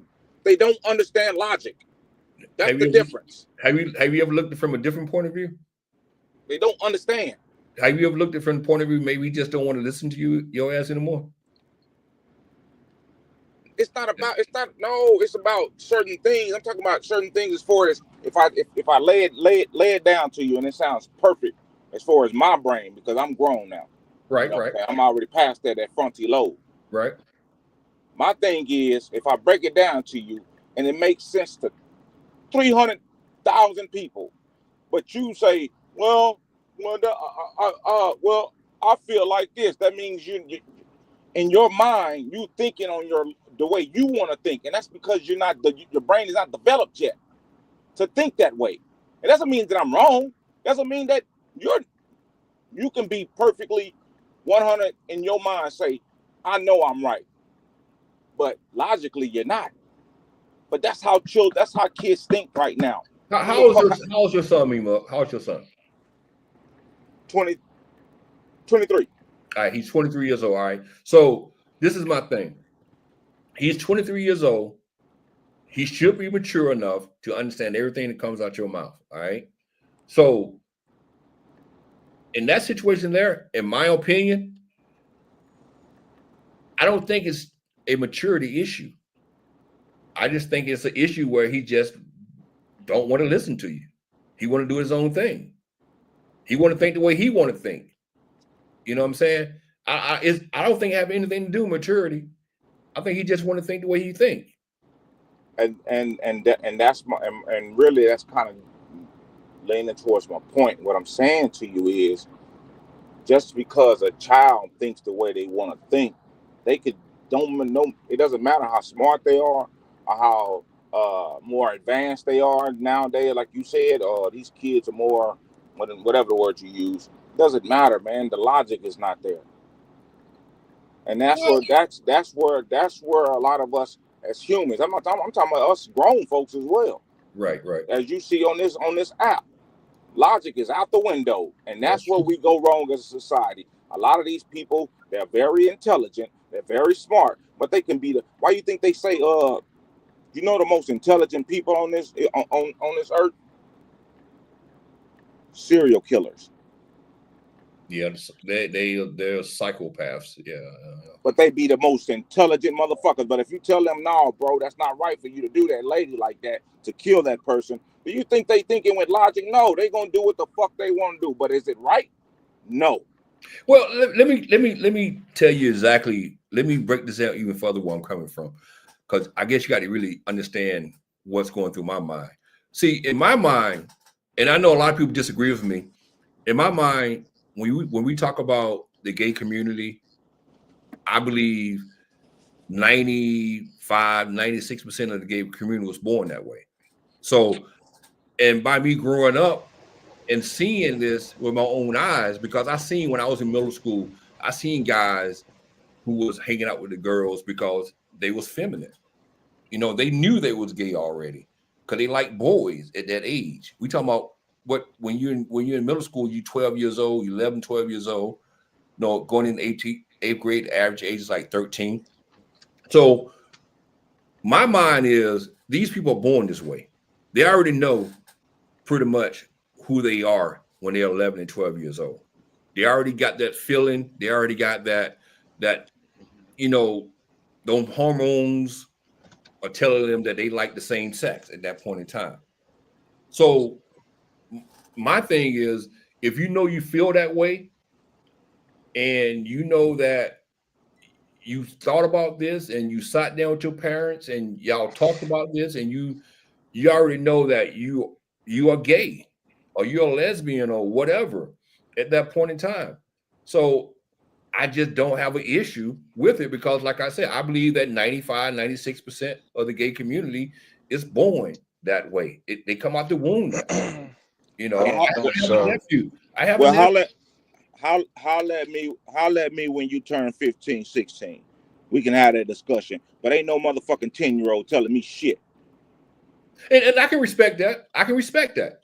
As a parent, I can say, okay, I can see that happening. A parent saying, you know, you need to wait a little longer, you know, get a little older, and maybe you'll change your mind. You know what I'm saying? So I get that too. But my thing is still, when you boil it down, it's a personal decision that you have to make within the four walls of your home. And that's my whole thing. And I think this is what the government is overreaching. All these laws being passed about gay marriages and, you know, controlling what the parents can do inside their own home and what they can't do and all this other stuff is overreach. It's nothing but overreach. You know, it's overreach, but when they're gonna pass, this is my main. This is why I'm mad at the government is when they're gonna pass, bring it back to the old school days where I can whoop your motherfucking ass. That'll never happen. And I agree with you on that. I totally agree with you on that. I think the government, when they start getting involved with the way a child is disciplined, they took it out of the parents' hand and they made it worse. They made it worse. I totally agree. That's another overreach. No, honestly, I wouldn't bring back corporal punishment in school. I wish the school principal could paddle the kids still, you know. And I think once the government got involved, they took all this stuff, all this type of punishment out of the parents' hand and the teacher's hand. You just ruined society. You just made a whole bunch of badass kids, you know. Because when I was going to school, I got a paddle from a principal. Me too. You know, when I came home, I got my ass whooped by my mother. Was my mother abusing me? No, she wasn't abusing me. My mom whooped my ass because I deserved it. I did something fucked up. Facts. And that would put fear in me. It put really fear in me when I know I fucked up. I said, shit, I got to go home and face my mom now. You know what I'm saying? Or it might even have stopped me from doing something because I might have started to do something. I thought about it. Shit, if I do this, I'm gonna get fucked up. You know, so the government and people need to understand, both parties, Republicans and Democrats, both parties need to understand we need to take a lot of these laws and throw them in the trash can because the only thing you're doing is making it harder to raise your child. You're making it real hard. You know what I'm saying? Now you got to be afraid of child abuse. You're afraid. I know I remember the first time I was like 13, 14 years old when people were saying, oh, you can start calling the police on your mom and dad now. You know what I'm saying? All this crazy shit. And my mom told me straight up, I don't give a fuck, call the police. You know what I'm saying? Shit like that. And this is what's running these kids. This is what's running society. And this is something that we have to understand, that we are losing this battle because of the government. The government is doing too much. They're doing too fucking much. And they need to stop. And I sympathize with Alpha. I understand where you're coming from. I understand where Classic coming from. I understand where King Curry was coming from. I understand where all you are coming from. But still, when you boil it down, it's a personal decision that goes on in between the four walls of your home. No one is being hurt. Not shit like that. I'm Beaten. sorry. Not shit like that. Like I said, You know, man, let me find out my neighbor letting their child do that. I probably shit. What mean, well, come on, you can't get mad at the neighbor because he's making a personal decision in his family. Man, I'm gonna check the shit out that motherfucker. You know, there when you even check nobody. No, you gonna put your freedom online over something that had nothing to do with you. Come on, man. Come on, me, man. Man, come on, man. Shit, you crazy? You don't know how throw it off I am. I just come on. You telling me that you actually will approach a person who made a decision about her and him or whatever, about their family, their child, you will actually approach them on that decision? Hell yeah, I would. If you're living in my neighborhood, because I don't want you around here. I don't believe that, me, but I believe a lot of things, but I ain't gonna believe that because I don't see you as that kind of guy who will approach someone on that subject when they have to do with your family. I feel you. That's your opinion. Yeah, but see, this is my thing though. I just feel like everybody should be free to do what they want to do as long as there's no harm to anybody. You know what I'm saying? I honestly, I'm gonna say this. Y'all gonna hate me when I say this. I feel like if you're a parent and you want to give your child alcohol inside your home, hey, it should be okay. No problem. That's your home. You're inside your home, your four walls. What you ain't getting them drunk. I'm just saying. Your party created all these rules, though, King. No, that's not my party. We talking about Republicans right now, going inside people's homes now. The Republicans used to be the party of freedom, a real freedom, where they wasn't worried about what went inside someone's bedroom or inside their four walls. They wasn't, they wasn't into all that. Now all of a sudden they trying to dictate everything that's in your home. So it's not just a Republican, not just a Democrat. Republicans are like that also now. They used to be different. You know what I'm saying? Like the Democrats telling us to be okay if your kid want to be gay and still support that. I don't support that shit. What's up, Paul T? What you mean? Say it again. Say it again, class. You Democrat folks believe all parents supposed to be cool with kids liking the same sex. Y'all believe that they was born with it. I don't, because God don't make mistakes. Well, when you talking about God don't make mistakes, He don't make mistakes. He made you. God. He made you, right? When you came in this world, you committed sin by coming in this world, right? Yeah, you're right. I commit sins when I come in this world. I wasn't born that way.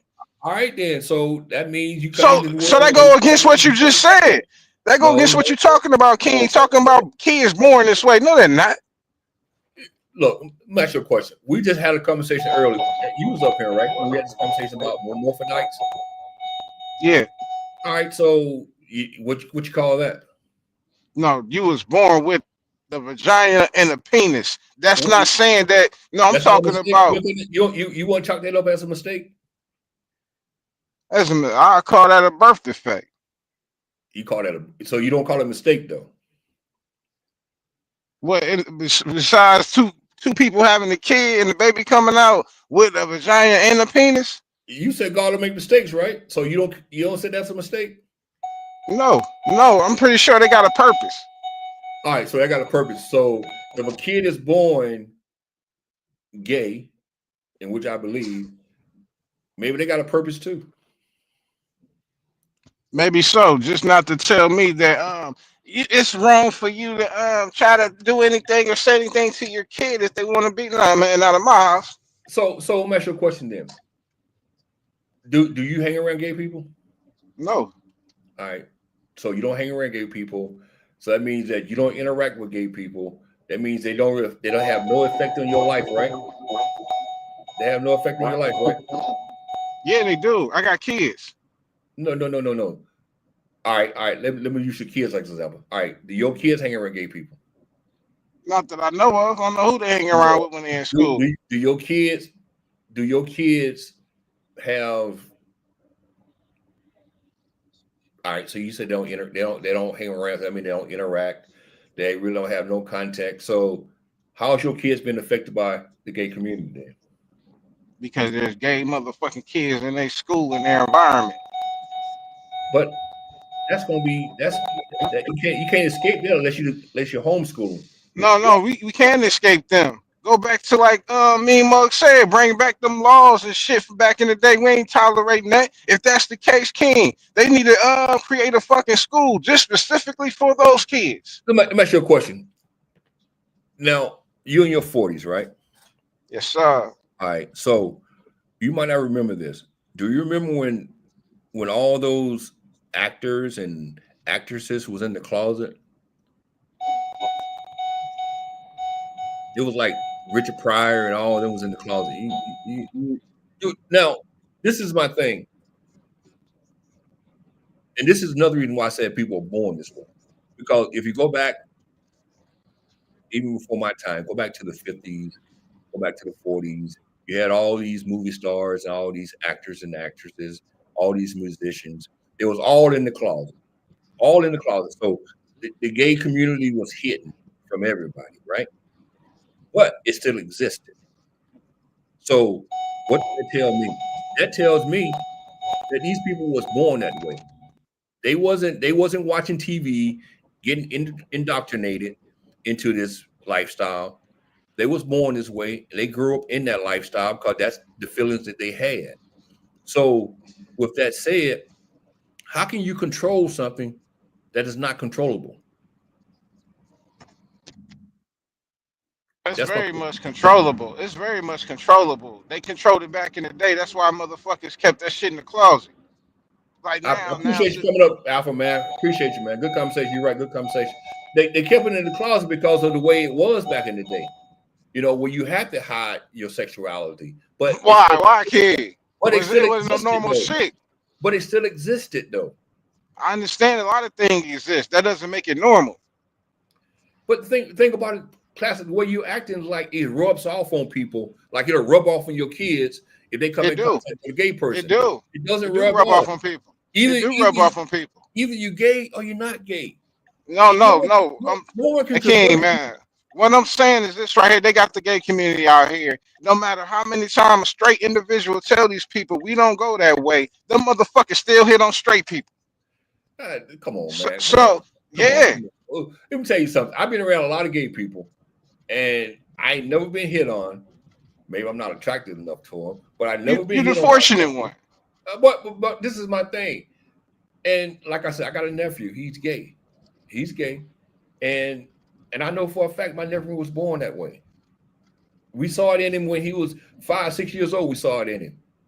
You know what I'm saying? So it's to the point where you have to understand when you sit here and try to judge people on their behavior, you're really doing yourself injustice because you're believing something that's not true. The majority of these people was born that way, man. The majority of these people grew up that way, not because of you just start believing that. You just start believing that, King. I don't believe that at all. No. I always believe that it was people born that way. You know what I'm saying? It's like when you just hear these people, these church people talking about converting these people back to heterosexuals. Then they go through all these boot camps and all this crap trying to convert these people back to being heterosexual. And you can't because they're gay. They're born that way. You know? And it's to the point where it's not about pushing it, Hey. Yeah, it's not about pushing it because, like I said before, go back to the 50s, go back to the 40s, go back to the 60s when people had to live in the closet. There were still homosexuals in this country, and it wasn't about pushing anything. So it's not about pushing today. It's just the point where it's more open today than it was back in the 40s and the 50s and the 60s. That's all it is. But go ahead, Classic.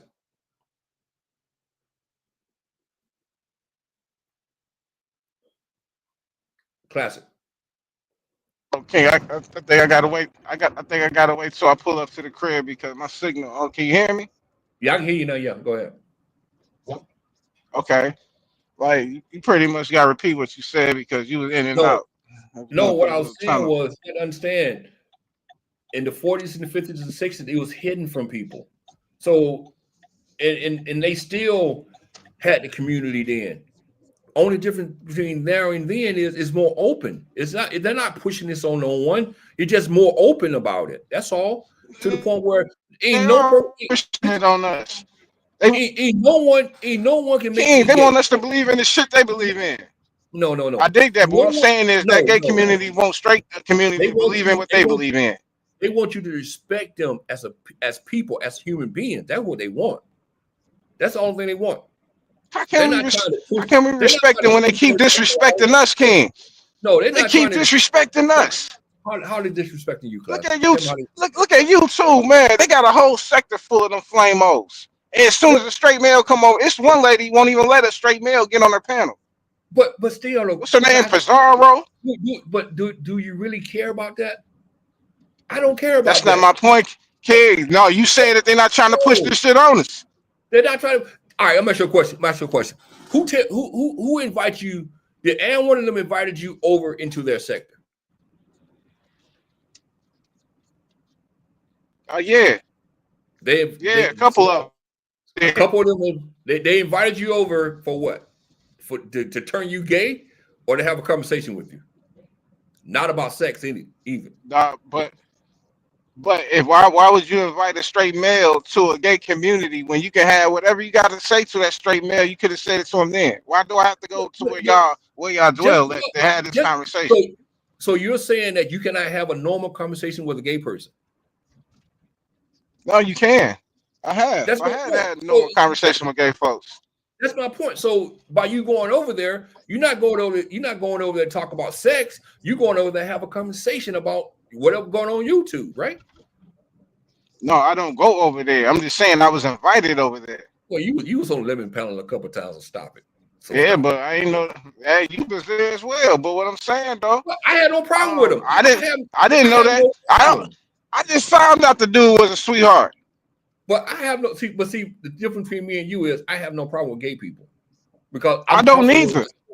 I'm comfortable with my skin enough to be able to go around a gay person and just have a normal conversation. No, I know King, who I I am. don't have nothing. I don't have anything against them. I have something against the bills and all these laws being created for them. That's what I got a problem with. Give me an example of a bill that's been created for them.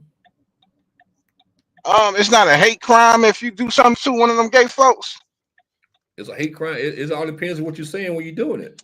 Nah, what's his name? The nigga that played in that one show, the TV show, went around talking about people did shit to him, and he was a faggo the whole time and lied about it. What's his name? Andrew Smollett, some shit. But that's one person. All right, he lied. He set some shit up. He set some shit up for attention, and those two brothers was in on the crime. All right, but that was set up because it doesn't matter. Then people go to jail for it. Who set it up? A gay person. That's totally different. A gay person to attack straight people. What you mean attack straight people? Yeah, because it was a fucking hate crime. It was a hate crime. No, King. When they found out that the two other people that was involved before all that existed, they considered that a fucking hate crime. All right, this is my thing though. We all know today that was fake, so I'm not even looking at that because we know now. Everybody involved with that situation was in on it. You know what I'm saying? So that's totally different. But who was it against though? No, King. Who was that crime against? That's something totally different though, Classic, because it was fake. I understand that, but people went to jail for it, right? Including the person who was the so-called No, King. Yeah, I know they let a gay person convince them, manipulate them, and trying to ruin a straight heterosexual how can I put this, race of people? Yeah, by lying on them, saying they did shit to them when it was all set up, orchestrated by a gay person. Well, Classic, this is what I was talking about earlier about victimization. This is what I'm saying. Now you're making them out to be the victim. They're not victims. They part of the crime. So how can they be a victim? I'm not talking about the people that was involved in the King. I'm talking about the people that they try to attack, the straight heterosexual male, even though they had a couple of straight men with them to help this gay dude commit some ruthless shit. We was the target. The straight males were the target. So you telling me that so you gonna blame the gay guy who had The orchestrator. who had two straight guys pretend like they beat him up, but you're gonna blame only the gay guy, not the straight Yeah, guy who was involved. yeah. Man, they got paid for their work, but then they really paid the crime for it. Stop it. They doing time for it. Stop it. Yeah. Why? So you saying the gay dude didn't orchestrate that? It don't make a difference. He gay or straight. It don't make a difference when they. all three of them committed the crime. So it don't make a I understand. difference. I understand that, but why? But what do they put it out there to the media, to the people in the world? They said it's a hate crime. It's a hate crime. A gay dude was violated. This is the thing. A gay dude was violated. This is the thing about the hate crime.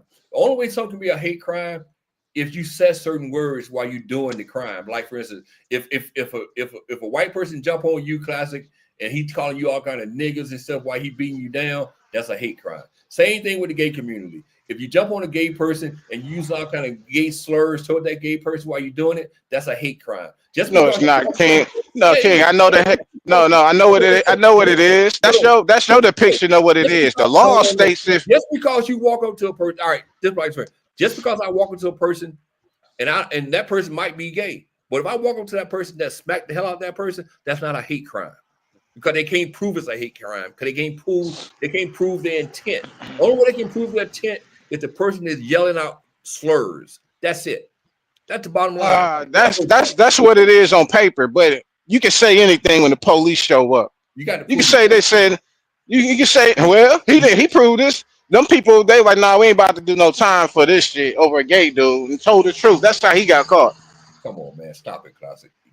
That's a hate crime. That's the like Me Muck told me earlier about using the wrong example. That you talking about is the wrong example. No, it's not. It's a great example because a gay dude try to convince some straight men to go along with some shit to commit this hate crime. That's what it was. What you mean, stop it, King? It was presented to the masses, to the American people. This man was assaulted by some straight men, and they're calling it a hate crime. Yeah, tell me, they called it a hate crime. Give me a real crime. That wasn't a real crime. Give me a real crime. Man, regardless if it's real or not, it was set up by fact. That's my whole point, King. The people that you protect, them gay motherfuckers, man, they doing a whole bunch of shit that the straight people getting accused of. Just like on YouTube, for example. The gay community, they're allowed to say what the fuck they want to say to straight folks, but if a straight person say something to them, what they call it, King? Hate crime. It's not a hate crime. So stop. Look, this is my thing. Let me ask you a question then. Let me ask you a question. Why are you hanging out over there in the B sector if you really feel I don't hang out in the B sector. Let's kill that one before you started. I don't hang out in the B sector. Back up. So the only panel you hit over there was Lemon. That's the only one you've been on? Facts. Crystals. You've been on Crystals? That's a straight woman. Oh, back up. Let's talk about that for a second. That's a straight woman? Yeah. So this woman was on a show called For the Love of Brooke. A YouTube show? Yeah, a YouTube show. Man, that don't count. So you saying that it's okay for her to pretend like she's a lesbian? Why not? Why not? Why would she?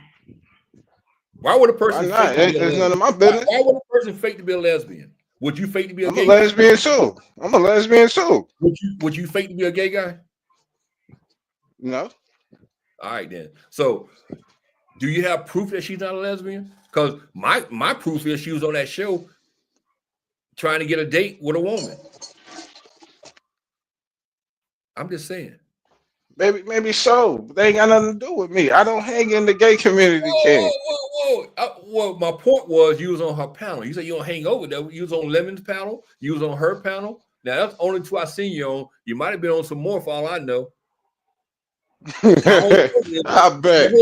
My whole point is when you was over there on Lemon's panel, when there are gay people on that panel. I don't know. I don't know the gay community over there. I just know the people that I come to talk to.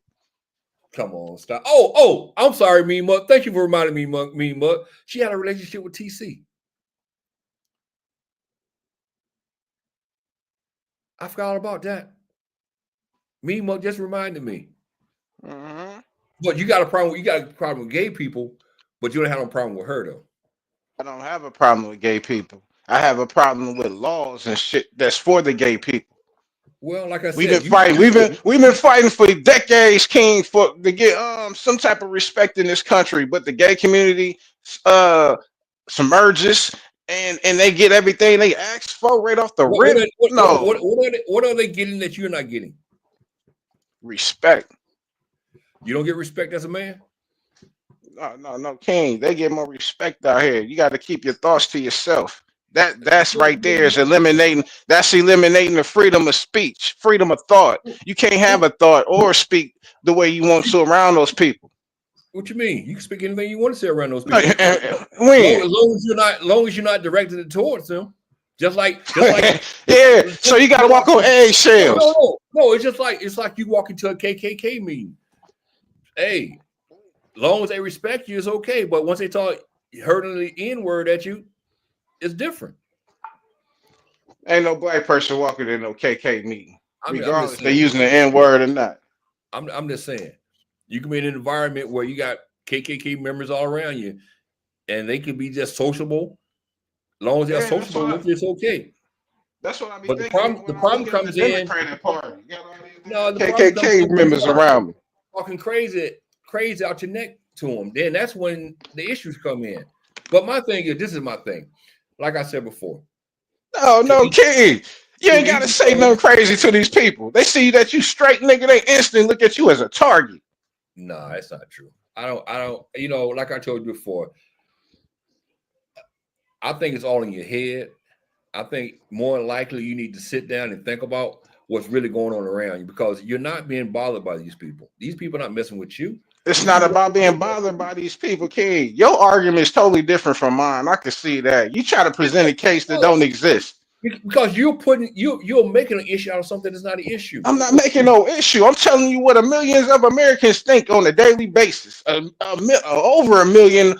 Man, that number crazy, King. It's a lot of people in this country, in this world, that think just like me when in regards of that shit. You the only one with the rest of them liberals. When you go home at night, you close your door. It's just you and your kids and your girl, right? No one else inside your home, right? Right? When you get up in the morning time, you get dressed, you eat your breakfast, then you go to work, right? You get in your car, you go wherever you need to go, right? Now, how many interactions have you had with a gay person from the time you wake up to the time you get in your car to the time you already asked that question, King? No, hold on. I'm just trying. I'm going somewhere with this. The time you already asked that question though. No, I know, but I'm going somewhere. Let's follow along with me for a second. From the time you get up, you eat your breakfast, you kiss your wife, you kiss your kids, you open your front door, you jump into your car, you go to work, you do your job, then you get back in your car, you drive yourself back home, you open your door, you kiss your kids, or you kiss your wife again, and you're home for the day. Now, throughout your entire day, you haven't had no interaction with any gay people, any lesbian people, right? Your life is great. You're making money. You're living your life. There's nothing wrong with your life at this point in time. There is no one in the gay community coming at you. There's no one interacting with you from the gay community. So is Classic really have an issue with the gay community? Is Classic really interacting with the gay community? Is Classic life really been affected by this gay community? Now, in my opinion, I would say no. So my thing is, why is Classic worried about people that he don't even interact with? That's my point. And I understand you say your kids, but your kids are the same way. Your kids don't interact with them. So why do you care about the gay community? There shouldn't be an issue there. That's what I was going with.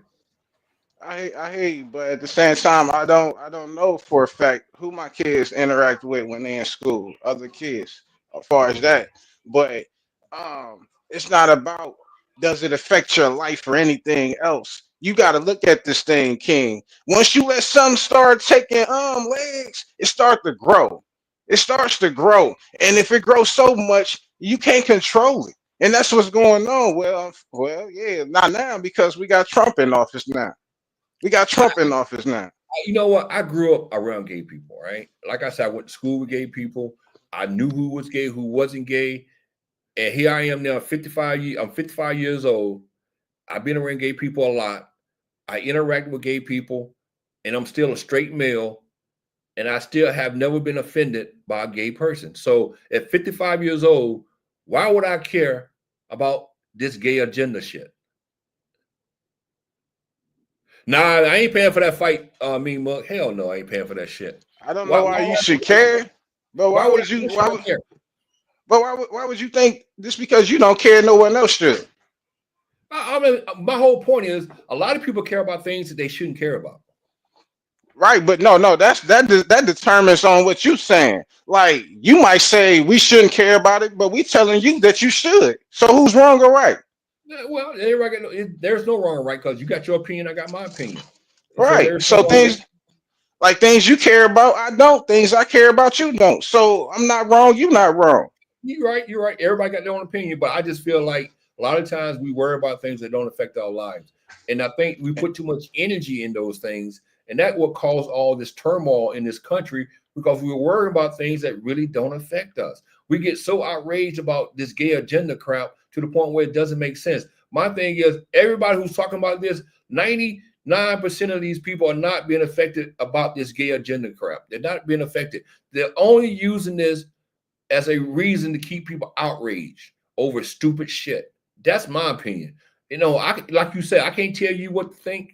I can't tell you what to do with your life because your life is your life. But my thing is, I believe that everybody is overreacting to this bullshit. That's my opinion. I'm a firm believer in Jesus Christ, Yah, the real name.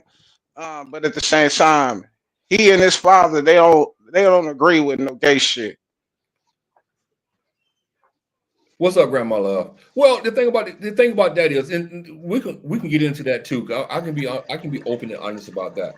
When it comes to the Bible and the little knowledge that I do have, the Old Testament especially wasn't written for us. It wasn't written for Gentiles.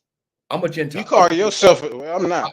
I'm a Gentile. It wasn't written for me. The laws, the Moses, the laws. The 613 laws or whatever in the Old Testament, it wasn't written for me. It wasn't written for me. None of that was written for me. I don't follow under none of those laws because those laws were basically written for a group of people called the Israelites, Hebrews, Jewish people. That's what the Old Testament was written for. That's why when you talk about the New Testament, you move into the New Testament, you see Jesus come about in the New Testament. And what Jesus does, he comes along with this love, because God was his punishing God. Jesus come along, all of a sudden it's about love, about caring. And then Jesus come along, he tells his disciples, go out and spread the word. Spread, the Christian word throughout the world. You know what I'm saying? So it's to the point where the Old Testament was never meant for us. It wasn't meant for us. It wasn't meant for us, and that's what gets me, And we have to understand that whole concept, man. We are living we're living by something that wasn't even meant for us to live by. That's not true at all. You saying that right? No. Hey, your opinion. Your opinion is wrong, but at the same time, why did Jesus? Facts. It's wrong. Hey, why did Jesus come back on the scene? Why did he come here, King? Everybody was. Hold on 1 second. So what kills me out of all this? Everybody was happy when they was getting stimulus checks, even though they said it was going to cause inflation. But now everybody's crying. Really? Everybody. You're right. Everybody crying now. What? Go ahead. Say again. Now I'm wrong about what? You wrong about your thoughts. Like, man, come on with it. Far as the Old Testament and the New Testament, why did Jesus come on the scene? Actually, if you want to talk about Jesus coming on the scene, if you're gonna go deeper than that, Jesus is a Jew, right? How did Jesus come on the scene? Hold on. Jesus is a Jew, right? Can you answer the question? No. I'm going somewhere with this. Jesus is a Jew, right? Man, no, I'm going somewhere with this. I asked the question first. Jesus came on the scene. Jesus came on the scene because he came on the scene to forgive us for our sins, right? But no. He came on the scene to forgive Jews for their sins, not me. Jews. Go ahead. Huh? What are you talking about? Man, Go ahead. hey, nah. Jesus came on the scene to forgive us of our sins from the punishment of our sins. Like God. The Israelites. No. It wasn't you at the time. When Jesus was born originally, it wasn't for you. You didn't come into play as a Gentile until he sent out his 12 disciples to spread the word. That's when you came. Who called us a Gentile? How am I a Gentile? Who told you that you a Gentile? Are you an Israelite? Who told you that you a Gentile, King? I'm not Israelite. No, I'm not Israelite. Who told you that you a Gentile? I'm a Gentile. Go ahead. How? They don't even look like us. So other words, you're saying you're Israelite. Man, I'm God's people. You're Israelite. I'm God's people. Why can't you answer the question? You're Israelite. Because you don't answer no questions, King. I just asked you the question. Say things. You called yourself a Gentile. Who told you that you were a Gentile? Let me ask you a question. I'm not even into the Bible. I'm just saying I'm a Gentile because I'm not into this Israelite crap. But this is my thing, though. So, are you a Hebrew Israelite? That's you? No, I'm a follower of Christ. You're a follower of Christ, but so you know. Yes.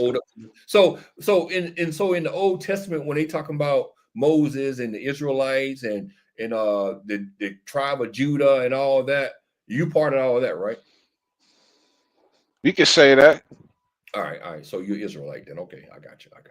All right. So with that said, all right, so that pertains to you then. It's since you want to claim it, that pertains to you. It don't pertain to me still though, but it pertains to you. So no, because you don't want to be held guilty of them laws. I'm not. Laws ain't that's me. That's a lot of folks. Hey, King, I ain't trying to cut you off, but a lot of people think like you. They say that they not Israelites because they don't want to be held accountable of those laws because they know they're guilty. No. I'm not saying because I don't be held guilty of these laws. I'm saying those laws don't pertain to me because I just don't get it. Because you don't get it. That don't mean that you're not guilty. See, this is what confusing to me. When you got all these different denominations and you got all these different interpretations of the Bible, and to me, everybody can't be right. So what I do, I just stay away from it. Mm-hmm. And that way I can believe what I believe. Do I believe there's a higher power? Yes, I do. Do I believe that there's someone up there pulling all the strings? No, I don't. Do I believe that there's someone who put a roadmap in front of me to live my life? Yes, I do. See, that's what I believe in. All that other stuff doesn't even matter to me. Going to the house of worship doesn't matter to me. Listen to some phony preacher doesn't matter to me. It's all about what I believe in my heart. And what's in my heart is, yes, there's a higher power. Yes, there's someone who mapped out, gave me a roadmap through life. They're not controlling my life, but they gave me a roadmap that I should live by. Yes. And see, I'm not going to run around here being a Bible thumper and knowing that there's 10, 12 different denominations out there with 10, 12 different interpretations of that same book. No, it can't be right. Somebody's wrong. Somebody is wrong. And then on top of that, when you see all the evilness in the world today, come on, man. How can you tell me that Bible is something you should live by when you have all this evil in the world today? You got so many freaking homeless people in this world. You got so many fucking addicts in this world today. You got so much destruction in this world today, just around the world itself. And you telling me that this is a godly world? No, this is not a godly world. This is an evil world. And we living in it. To me, this is God told you that this wasn't his world, King. God tells us that this is not his world. So we keep putting that title on this. This is supposed to be a godly world. No, the creator told us this is not his shit. He told us that, King. But see, this is the thing. And this is, but see, it's not so much as, when I say godly word, I mean, as in so many people picking up that Bible and reading that Bible, and they ain't doing shit with it. They just reading it, and they throwing out all these fucking verses, but they ain't doing shit with it though. And that's why we got so much corruption in the world, because all these fake ass people running around with this Bible on their fucking arm, pretending like they really read that Bible, they really live by that Bible, and they're not reading shit, and they're not going by shit. They're all fake and phony ass people. Like the Democrats, they allow gay pastors to have churches. This is not about a Democrat. This is not about a Republican, because both of them are doing the same shit. That's why you got a fucking government in DC right now as corrupt as fuck, because all those people, they want to hide behind the Bible, but at the same time, they ain't doing shit according to that Bible. And this is my thing. Y'all need to understand the whole concept. Why I get so pissed off? Because all these Bible thumpers running around here, and ain't nobody leaving by the fucking Bible. And what gets me also is, how can you sit up here and motherfucking quote Bible verses, but then you don't even live by the fucking Bible verses? So to me, it's no fucking good for you to even know the fucking Bible verse. You're not gonna live by it. I agree with that. It's crazy. That's what's wrong with the world today. A lot of these motherfuckers I see quoting the fucking Bible and shit, I just want to smack the hell out of them. I think there's somewhere in the Bible, you might can correct me because I'm not sure. There's somewhere in the Bible where it says knowledge, knowing knowledge and not practicing that same knowledge is just as good as not having the knowledge at all. Some shit like that. There's someone in the Bible. I'm not sure exactly what it is, but I don't know what the quote is, but it's someone that similar to that quote, where knowing is just as bad as not following it. Some shit like that. But like I said, I'm not a Bible thumping person, but I do know that we got a lot of hypocrites around in this world today, and that's why the world is fucked up, because everybody want to read the Bible, but nobody want to practice the Bible. Come on, man. That's why you got these fucking mega churches. All these fucking mega churches popping up everywhere, making money. Where in the fucking Bible it says fucking take as much as you fucking need? Come on, man. The Bible I know is Jesus said fucking take only what you need to survive. Nourishment, clothes. That's it. You shouldn't have to fucking pay for the fucking Bible. Come on, man. Come on. This shit is ridiculous, dude. It's fucking ridiculous that we sit around here and we listen to fucking people preach, but doing the fucking opposite of everything. Yeah, it right me money, and then they don't pay fucking taxes. Tax-free fucking money. Come on, man. This shit is ridiculous. That's why I say have God in your heart, love people the way you want to love people, but fuck everybody else. Anytime you see a fucking Bible thumper coming, run as fast as fucking. You know what? My own personal story, me and my mom, we get along perfect. I love my mom. She loves me. But one thing we disagree on is religion. Because my mom did something that disappointed me, even though I love my mom to death, and we cool. But my mom used to have gatherings, birthday gatherings, holiday gatherings. She cooked, and we all be invited, and we have a good time. And then what she do? And this is another reason why I can't stand fucking religion. How can you tell a person that you shouldn't celebrate things, especially when it comes to family? Fucking Jehovah's Witnesses. Motherfuckers, I swear. It's like, you motherfuckers ruin fucking family. You ruin fucking family. My mother became a Jehovah's Witness, all of a sudden now we can't have fucking gatherings, birthday, can't celebrate birthday, can't celebrate holidays. I'm like, this is fucking opposite. You're talking about King Curl people now, King. This is the fucking opposite. You know, it's like, are you serious? You telling me that we can't have family gatherings anymore because you are Jehovah's Witness now? Our family time is gone now. We can't celebrate birthdays no more. What the fuck? I thought the Bible before we teaching family, embracing family and being around family and spending time with family. And I'm like, this shit is crazy, man. This shit is crazy. It's really crazy. But like I said, pagan holiday. It's a pagan holiday. I don't care what it is. To me, it's a family holiday. You can make it what it is. You ain't got to worry about the pilgrims coming. Fuck Thanksgiving. Thanksgiving is a family day. Christmas is not Jesus' birthday, but still it's a family day. See, these are family days. This when family get together and spend time together. Forget about the original intent of the holiday. Make it your own holiday. Make it a family holiday. That's what I look. That's how I look at it. You know, so it is what it is. But we can't do that no more because she's a Jehovah's Witnesses now. It's crazy. It's really crazy. But She broke your heart, King. nah, you know, I love my mom. I understand one thing about my mom had changed her life 100%. She's a great woman, a great mother, a great grandmother, a great great grandmother. She loves her kids. She do for her kids. She'll do anything for her kids.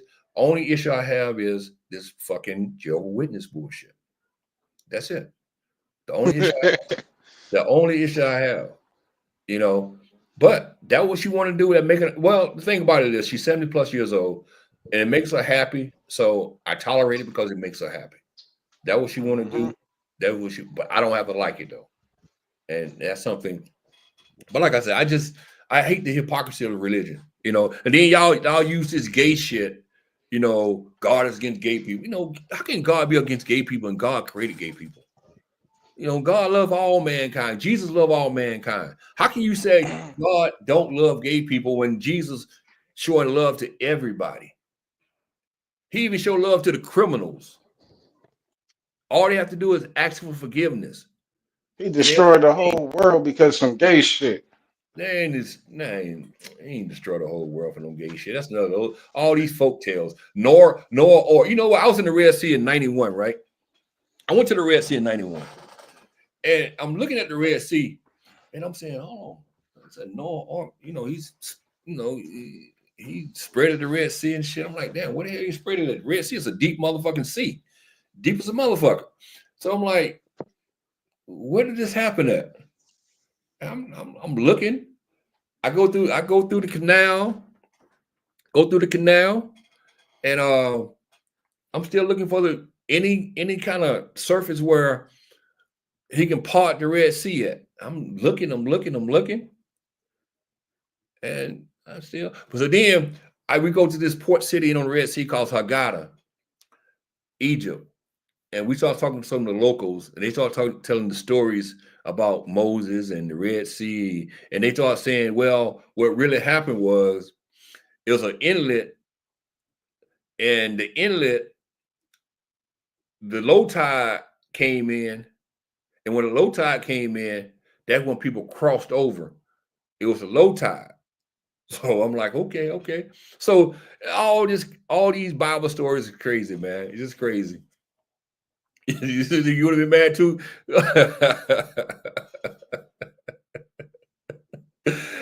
Did I see Needy? Did I see Meaty in Egypt? Nah, Stacy. Nah, I didn't see him over there, Stacy. But nah, though. Damn, I've been up here almost 4 hours. Oh my God. Damn, this is a long line for me. I ain't never been this live this long. Shit, man. See, y'all got me to talking, and I've been to talking, and I've been up almost 4 hours and didn't realize it. Well, I'll let you know I had a lot of free time in this. Damn, it's almost 4 o'clock. God damn. But let me get off here. I've been up here too long. It's almost 4 o'clock. Damn, it's getting dark outside. The sun going down. Oh man. But I enjoyed it, man. I thank everybody for coming through. I really enjoyed it. Thank you, Me Muff, for coming up. Thank Classic. Thank King Curl. Thank you, Alpha, also for coming up. I appreciate everybody who came up. Thank everybody who came through the chat. Stacy, Griff, Me Mug, Grandma Love, Alpha. Who else came through? Let me do a little roll call before I leave. Paul T came through. South Pimp came through.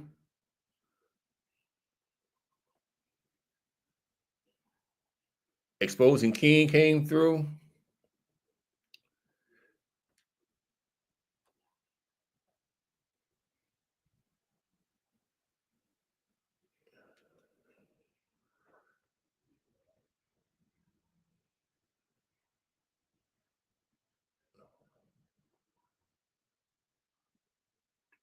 My second came through. Who else? I know it's one more, I believe.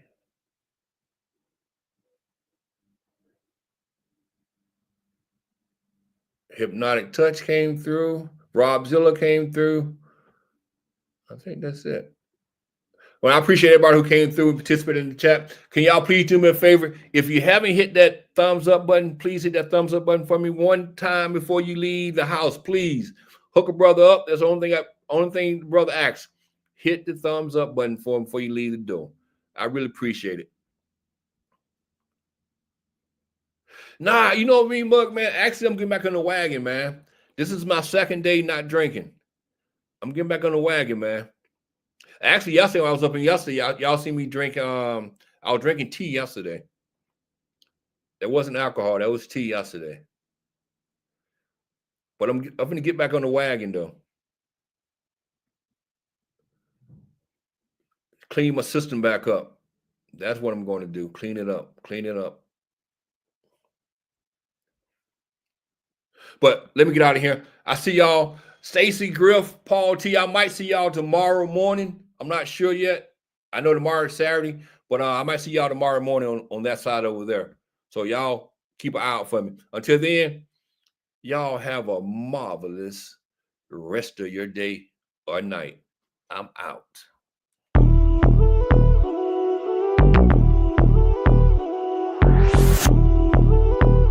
People are starving, and they don't care.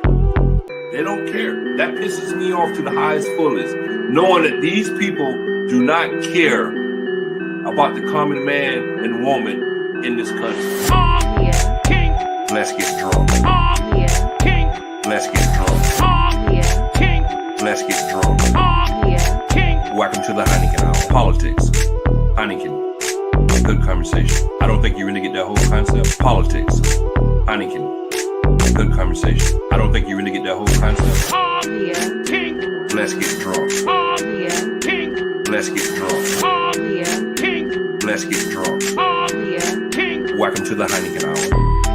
Punking Live. Punking Live. Like, share, and subscribe. Like, share, and subscribe. Let's get drunk.